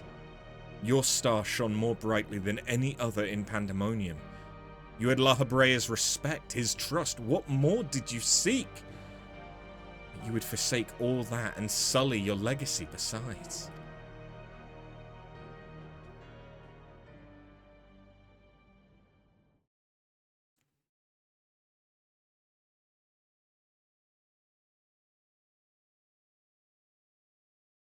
He became so blinded by his own desires that he lost sight of his duty. In the end, he lost everything, and his plans lie in tatters. I fail to see any dignity in that. Even so, I would have liked to know why he chose this path. Hesperos' infatuation with your father was his undoing. Perhaps he was jealous that fate had chosen you and not him to be La Habrea's son. So terrible did his jealousy become that he sought verboten power, power that La Habrea would be unable to ignore. Verboten, isn't that just German for forbidden?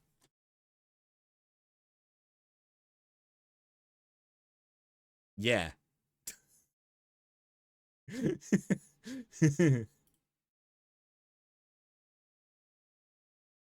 I mean, it's specifically, like, it's especially forbidden by authority.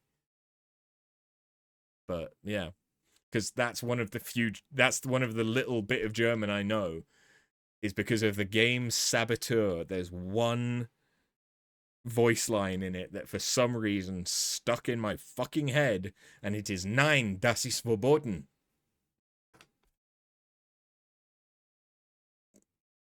No, that is forbidden.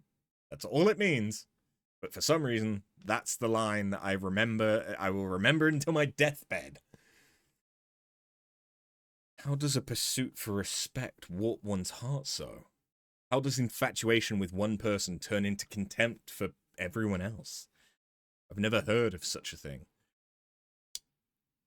Unless there is a creature in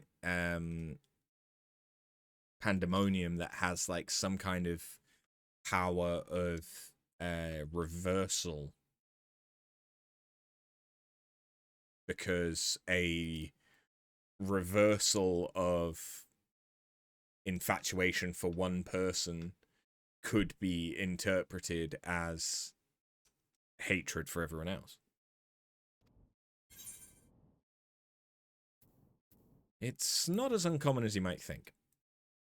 That's also true.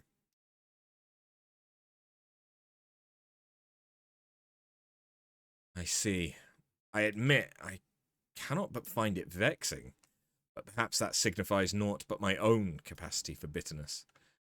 I do understand what it is to have a beacon to follow in dark times, a person you trust to guide you true. How it is to desperately wish their light would fall upon you again. Talking about Athena. But we've spent enough time assuming the intentions of the departed. There are the living to consider. We must find the other warders and round up the remaining creations forthwith. Of that, at least, we can be certain. I believe I can be of a help in that matter. The influence of Hesperus' magic is fading throughout Asphodelos.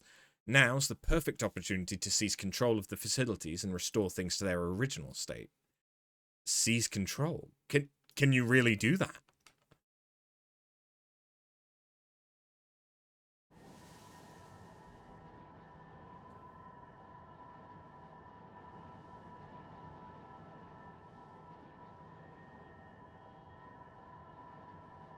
What? What is this presence? Erechthonios, what lies beyond that threshold? That's the passage which connects Asphodelos to Abyssos.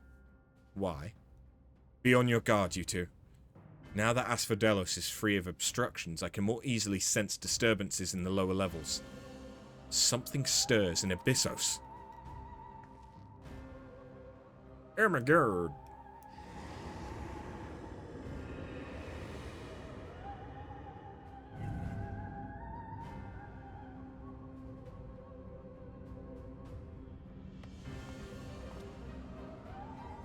A warding sigil? How? Let us return to the gates for now. I should like to apprise this situation from there. Needless to say, our investigation is far from over.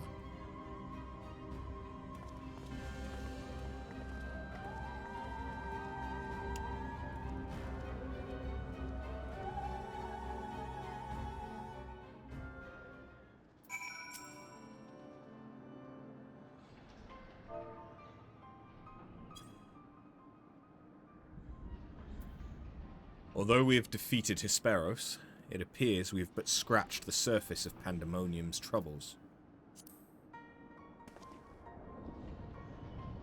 My head is still swimming with questions, but could this mean that Hesperos wasn't actually behind this?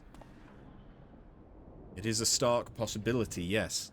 The root of this crisis may lie somewhere much deeper than even Abyssos. When we first encountered you, you said the memories of your escape were vague and that your senses were muddled. I believe this was more than the result of a panicked mind. You were made to feel this way by a powerful magical influence. It is possible that this same magic could have poisoned Hesperos' heart, twisting his affection for La Habrea into a burning obsession. Then, in his altered state, he was made an offer of power he could not refuse.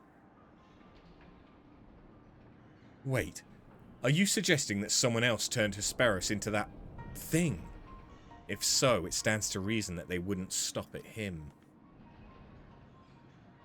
Indeed, our mysterious mastermind does not lack for subjects for his experiments, for more potential hemithoi.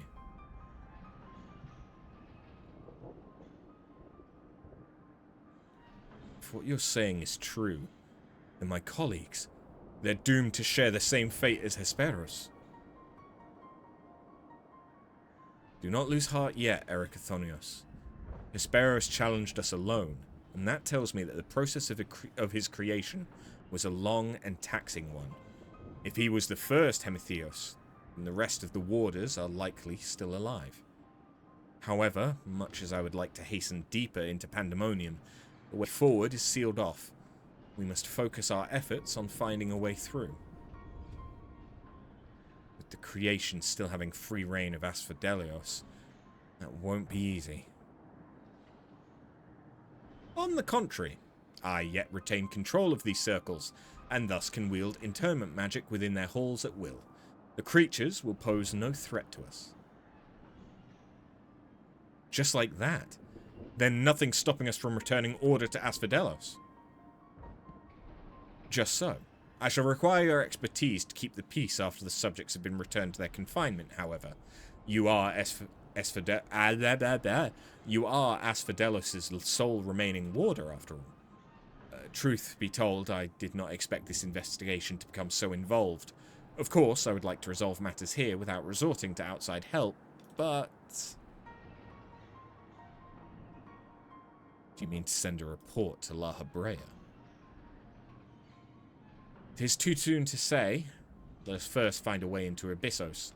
It would be best to withhold our judgment until we've ascertained the whereabouts of the other warders and the identity of the party responsible for their disappearance. Agreed. Even so, if it means saving even a single life within Pandæmonium, then I'm not above asking La Habrea for help, should it come to that.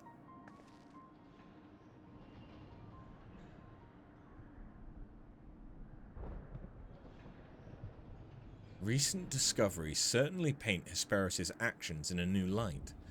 The number of unknown elements in this investigation grows. We must proceed forward with the utmost caution. To that end, Ericthonios and I shall remain here for the time being. Much as I enjoy your company, I do not believe we shall be needing protection so long as we remain in Asphodelos.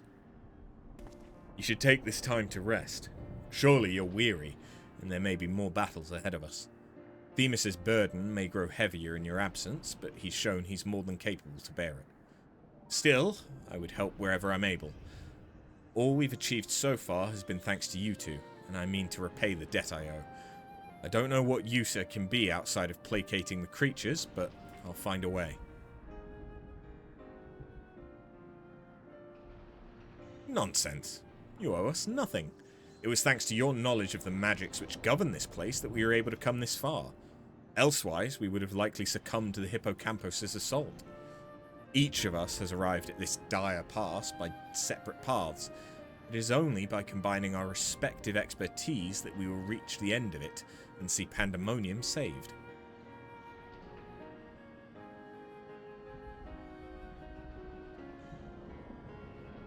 Thank you, Themis. Pardon me, Jesus. That's a sign I need to finish up. Hesperus' words seem to have affected me more than I realised. Together we've come this far, and together we'll reach the end. I have no doubt we will. Even so, let us allow after her rest. Besides, you have someone awaiting a report on your progress, yes? I dare say your story will be much more than they ever imagined. True, I need to go back to Claudine. Which is exactly what I need to do. You like the fight that we just did? Yeah, it... Obviously, you need to know what each element is going to do. But it kind of reminded me of Halicarnassus from Omega. Like, it felt like an expansion on Halicarnassus. And I also enjoy that fight.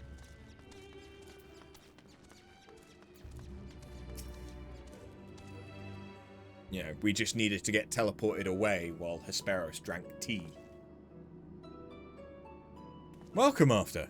Back from the past, none the worse for wear, I see. So, what did you find? Nods. Mumble, mumble, mumble, mumble. Sorry, you can't hear me through these mummy wrappings, can you?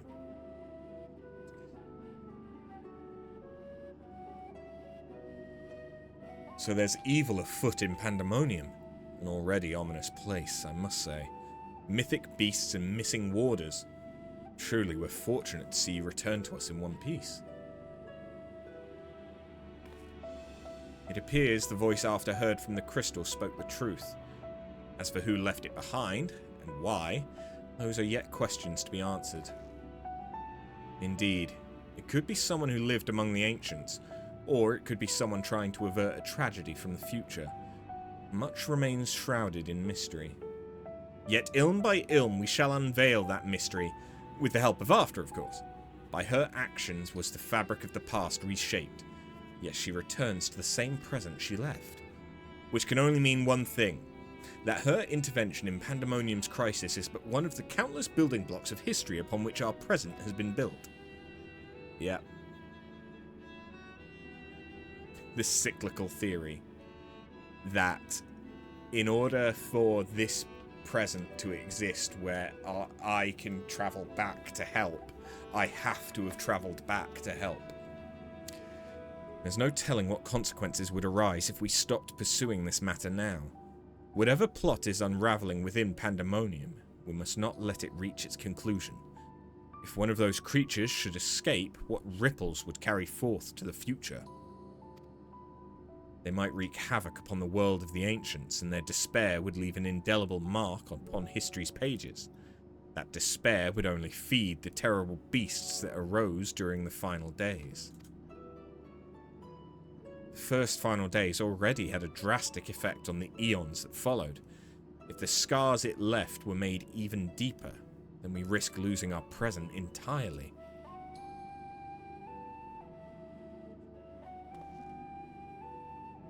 Whatever the cost, our connection with the future of Elpis must be preserved. I know I've asked much of you already, but can I count on you to continue your work in Pandæmonium? Your tireless efforts are much appreciated. If there's aught we can do to ease your burden, you need only say the word. Speaking of which, might you return the crystal into our keeping? While we cannot accompany you to the past, perhaps there's something that can be gained by researching it further. Such as finding out who sent that message? Because clearly it was someone. It shines just as splendidly as the day we met. We should begin work right away, but I cannot promise any meaningful results for some time, and as matters in Elpis seem to be in a similar state, I must ask that you rest. But before that, allow me to make an introduction. As our research moves into its critical stage, I found it only suitable to recruit another assistant. Mylini is an expert in armaments from throughout history, be they from the far-flung past or made in the most modern forges. Should you find aught of interest in your adventures, bring it here and she'll be glad to offer her services. We know researchers in numerous fields that would love to get their hands on artifacts from bygone eras, and would give you goods in return that should aid you in trials ahead. Furthermore, if you ever wish to peruse the records of events you've reported here, Nemgigi has been taking faithful and thorough notes. She's at your complete disposal. Okay, Nemgigi is female. That is the issue with Lalas. I sense we've embarked upon something monumental, something that will dwarf all else I have accomplished in my many years of research. I can think of no greater honour, nor reassurance, than to have your capable assistance in this endeavour. If there's anything to be found that will contribute to your success, we shall find it. We shall not rest until we have unlocked the mysteries of this crystal, and you will be the first to know when we do.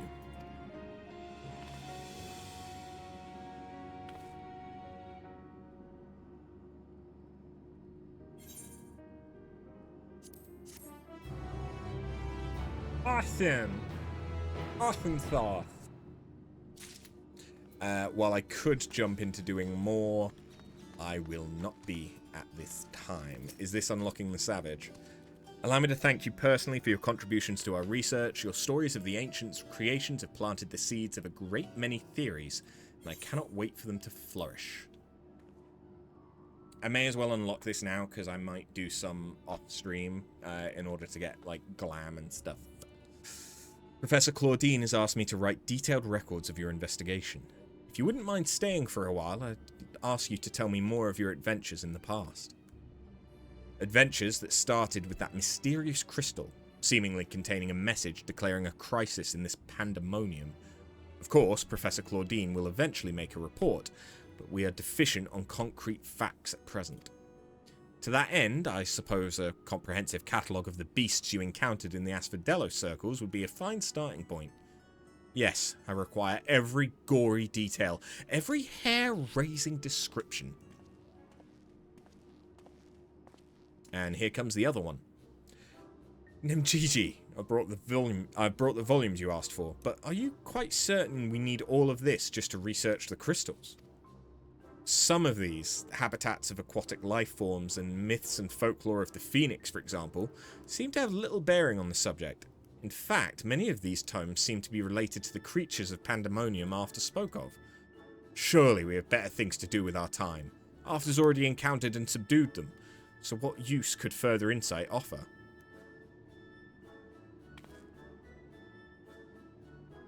On the contrary, Rusinard, we would be remiss in our duty as academics not to take every opportunity to learn more of these subjects. To view the creatures of bygone times through the lens of modern science is a dream so few have the chance to achieve. Of course, I'll not deny a personal interest in the matter. As I thought. While there were enough relevant volumes for me to fulfill your request this once, if you wish to sate your appetite for knowledge again, might you do so on your own time?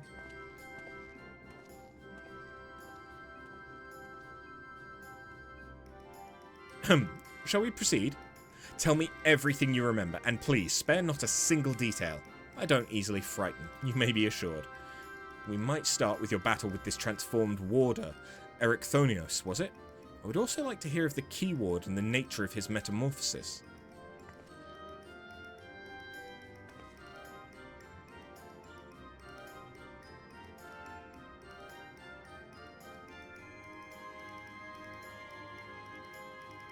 Good, good. Thank you for this priceless information. While I'm disappointed I couldn't behold your foes with my own eyes, your stories have given me more than enough to write sufficiently lurid, thorough descriptions. Perhaps we should also include basic theories concerning the growth and behavior of these creatures. It would give our little catalogue some flavour, wouldn't you agree? We could start with... I have it. Aquatic life forms in our time have been observed to grow to sizes that are orders of magnitude larger than their larval forms.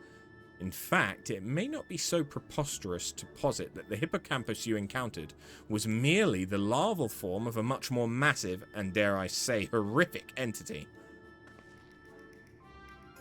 I mean, that feels like a bit of a stretch. Now, don't look at me like I'm some mad magus. Breakthroughs have been precipitated by even wilder theories than that. As the professor always says, we mustn't let logic stand in the way of brilliance. Until proven one way or the other, every hypothesis is a valid one. There's nothing quite like the ambrosia of inspiration. True, yes, there's hypotheses. You can have as many as you want. But a hypothesis isn't proven until it's proven. It's also not disproven, but you essentially have Schrodinger's situation. Are we making records or creating fairy tales?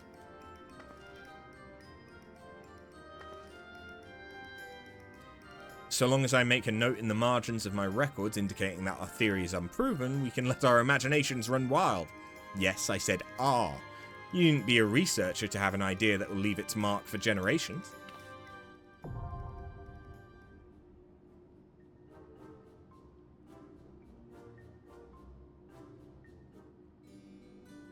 So,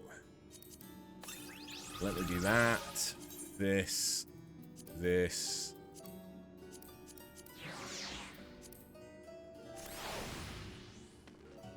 Look at him.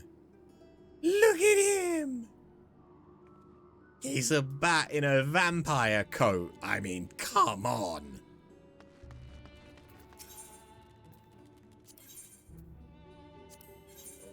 Okay, I'm just going to have a quick look.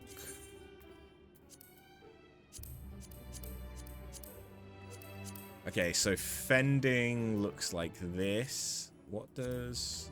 Okay, no, it does actually have a skirt. It's worth checking sometimes, because sometimes it's just a loincloth. Ooh. Ooh, okay.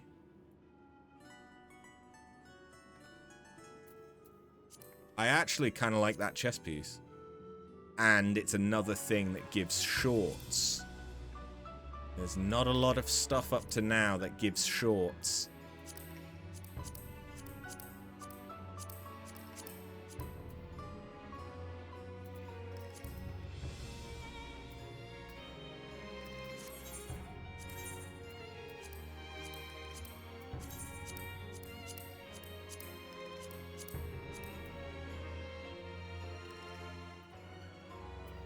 Don't like this one as much.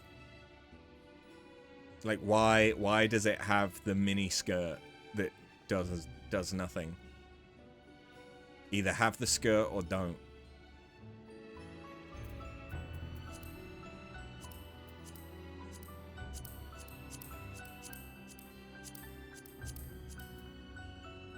Okay, and so this is much the same, yeah.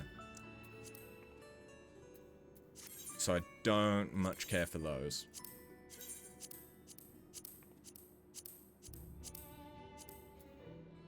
I don't hate...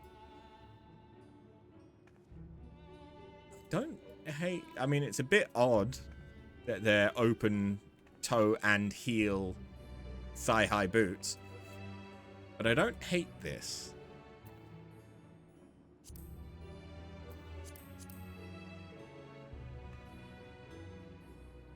That is such an odd glove.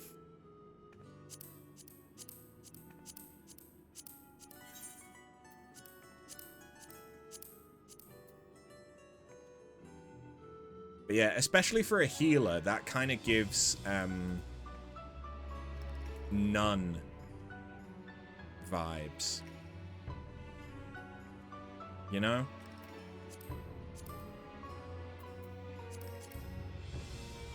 I mean, pants are pretty basic. Cool, okay.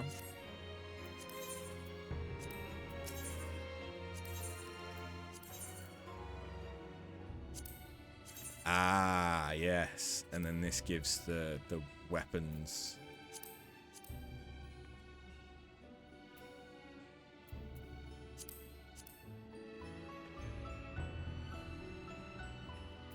That's kind of cool, how it completes the blade.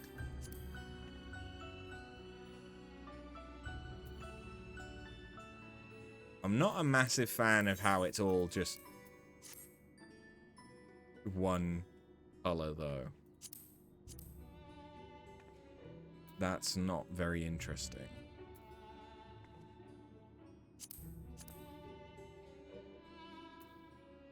Ooh.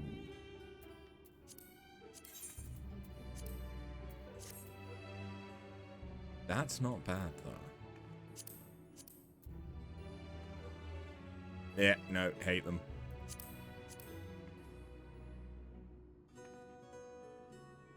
Is that another one where it completes the blade? Difficult to tell. But then this is just the same.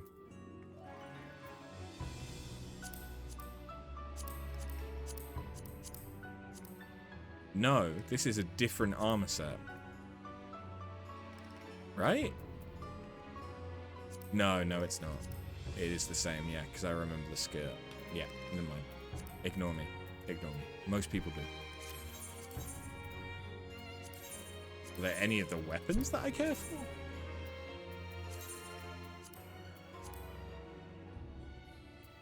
Eh.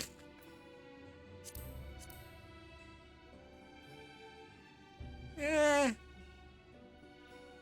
Eh.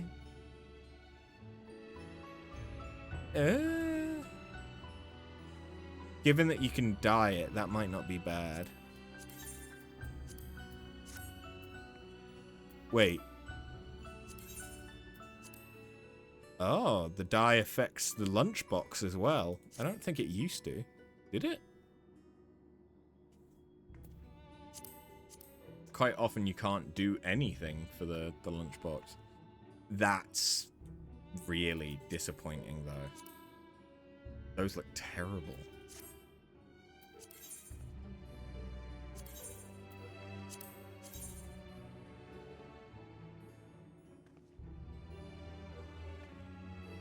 again, because you can dye it. That's not bad if you didn't have any of the like relics.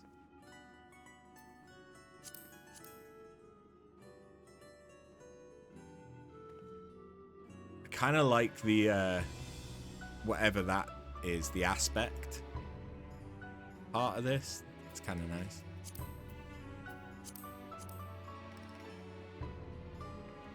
Ooh. Ooh. Okay, so again, if you didn't have like any of the relics, that's not bad. Another book. Looks much the fucking same. So many of the books are underwhelming. I don't hate that, actually. I actually kind of like that. And especially if you make it something that contrasts with the white, that's actually pretty cool. It's not as good as the anima relic, but it's kind of cool.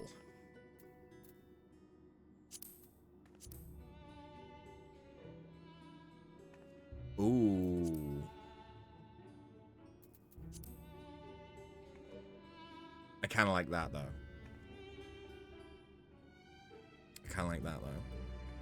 As a scholar main, you are very over the books. So far, the best books that I have found, by far and away, have been the Eureka Pyros ones. Purely because, okay, fair enough. The book itself, it's nothing special.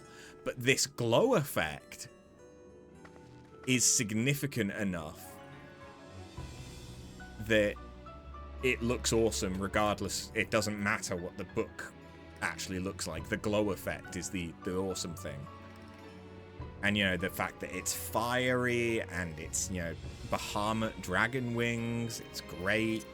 And there's a reason why I have the scholar equivalent also equipped. Because, again, it's the glow effect that's the interesting thing. The book can get fucked, but the fact that it's an animated like set of wings that are on fire, of course I'm gonna use it.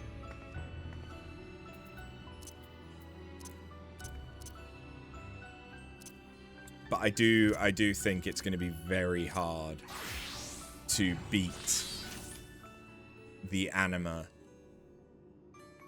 Astro relic.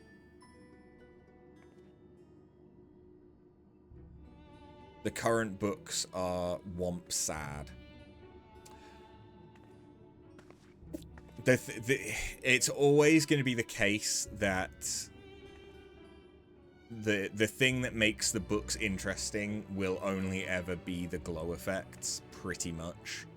Because anything else, like, there are some books that are interesting in and of the book itself, but then you like compare that against the Eureka Pyros relics, and they are just letdowns compared to that. But I also feel like the other Astro relics are a disappointment compared to this one, because like you've got the glow effect, you've got the like the actual astrolabe gyroscopic thing going on, you've got the bigger like glowing orb, and then you've got stuff orbiting it. Like, this is an awesome relic. I've not found one better, and I doubt I will. I mean, I that being said, I've not seen what all the Bosnian ones look like yet, or what the Mandeville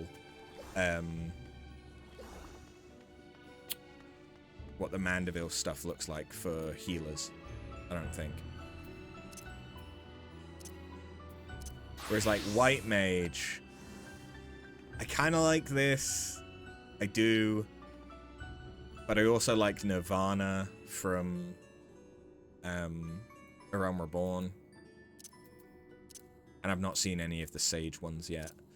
I've seen the Fru weapon for Sage. Looks awesome. I quite like the Dark Knight thing that I've got going with the Mandeville Stage 3. I do actually quite like that now. I wish there were more dark headpieces that worked for Viera.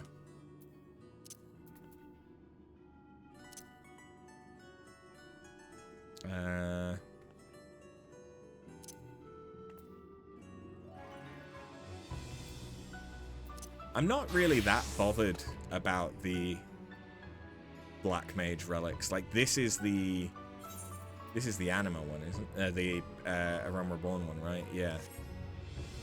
Because the Anima one just kind of looks cartoonish. The current White Mage and Paladin ones are really cool, so you pick them up over your main Scholar one. Bear. I really like the Eureka relic for Red Mage. Mainly just because the glow effect makes sense for Red Mage. With the aspect and the rapier, like this kind of glow effect makes a lot of sense. And it makes fucking awesome looking portraits.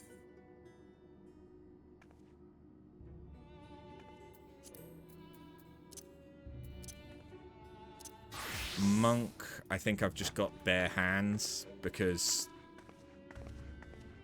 anything that is an actual weapon over, like, just being gloves looks kind of ridiculous for Monk, I think. Dragoon, I think I've got... Yeah, I actually have not even a relic. This is just the Tombstone gear. Ninja is Sasuke blades? No, not Sasuke. I changed it to the Shinobi knives. Just because it's something different, but normally it's the Sasuke blades, because they're just fucking awesome. Samurai is Suzaku's fire, because it's cooler than the Stormblood relic. I like the current Monk ones then. If they're like fists or something projected over the fist, like the Makai fist weapon, I think. I like those. Hello. I didn't realize I was putting on a fashion show.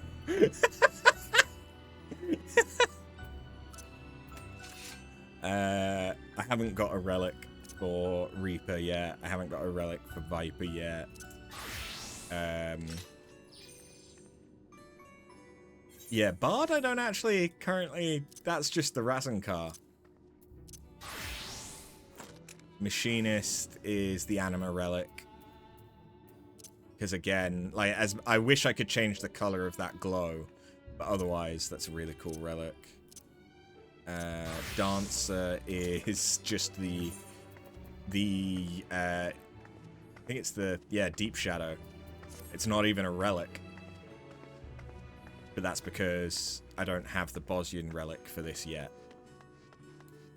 So maybe I'll like the Bosnian relic. But yeah, that's all my relics. But I have already blasted through another Mandeville relic, so I will probably be getting those relatively quick. And I kind of like the Phase 3 Mandeville ones.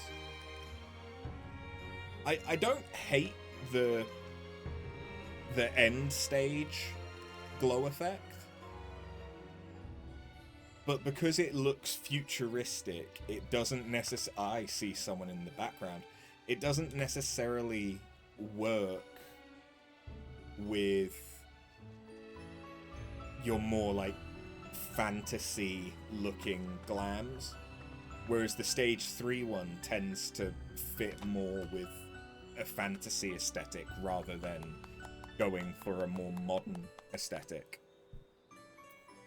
Like, if I was using my Red Mage glam, this with a futuristic weapon is fine, because it's modern. But I wouldn't want a futuristic weapon with this armor set, because that would just look weird. You know? But I do think that Dawn Trail, you get more modern and futuristic looking armor in the later zones, from what I've seen. So it may be that there's more armor sets that I want the Mandeville stuff with for that. Anyway. Oh no. Nix, I was playing. Oh, she's seen the laser pointer. She wants it. Go on, Nix. Play us out.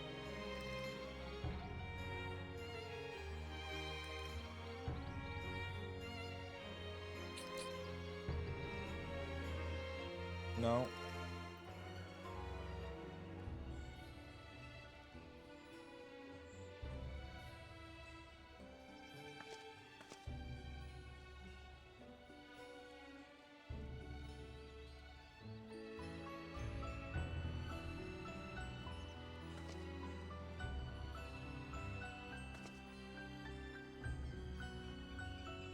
Come on. You were so close. A few of your favorite glams are the more modern outfits with Mandeville. Yeah. I think that makes sense.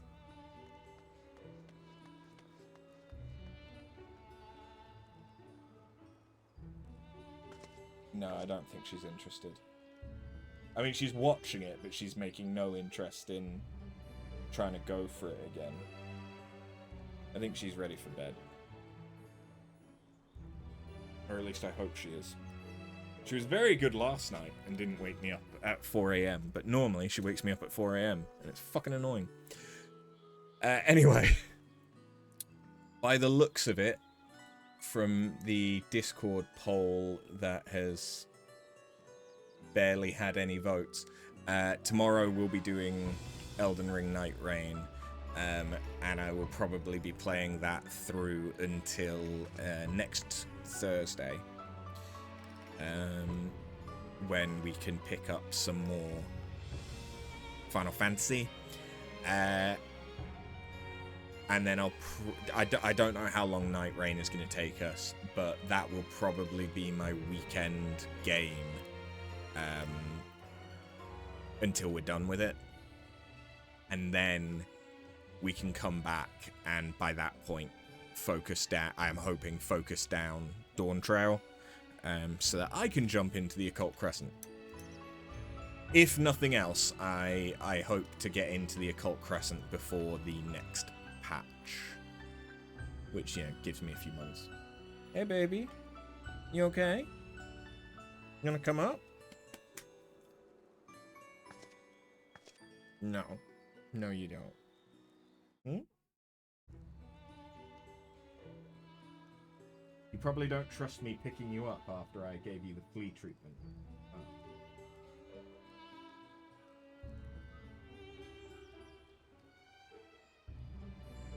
She's watching me very, very, very warily. Okay. And she's walking away. Understood.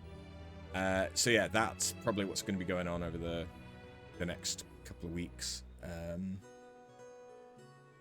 But yeah, and then once we are caught up on Final Fantasy, I will probably start looking to do Ultimates. Because I'm interested in it, at the very least, trying Ultimates. And there's things like doing the Crafter and Gatherer quests, and doing Blue Mage content and Beastmaster when that comes out and stuff like that. So I think there's still plenty of stuff for us to do in FF14. But once we're caught up as far as like MSQ, raids, trials and stuff goes, it'll probably take more of a back seat. And we can focus on getting through some of the backlog. God knows I've got a lot of games. I've got series of games to play. But yeah, anyway, thank you very much for watching. I will hopefully see you tomorrow for Elden Ring Night Rain. If not, I will catch you next time.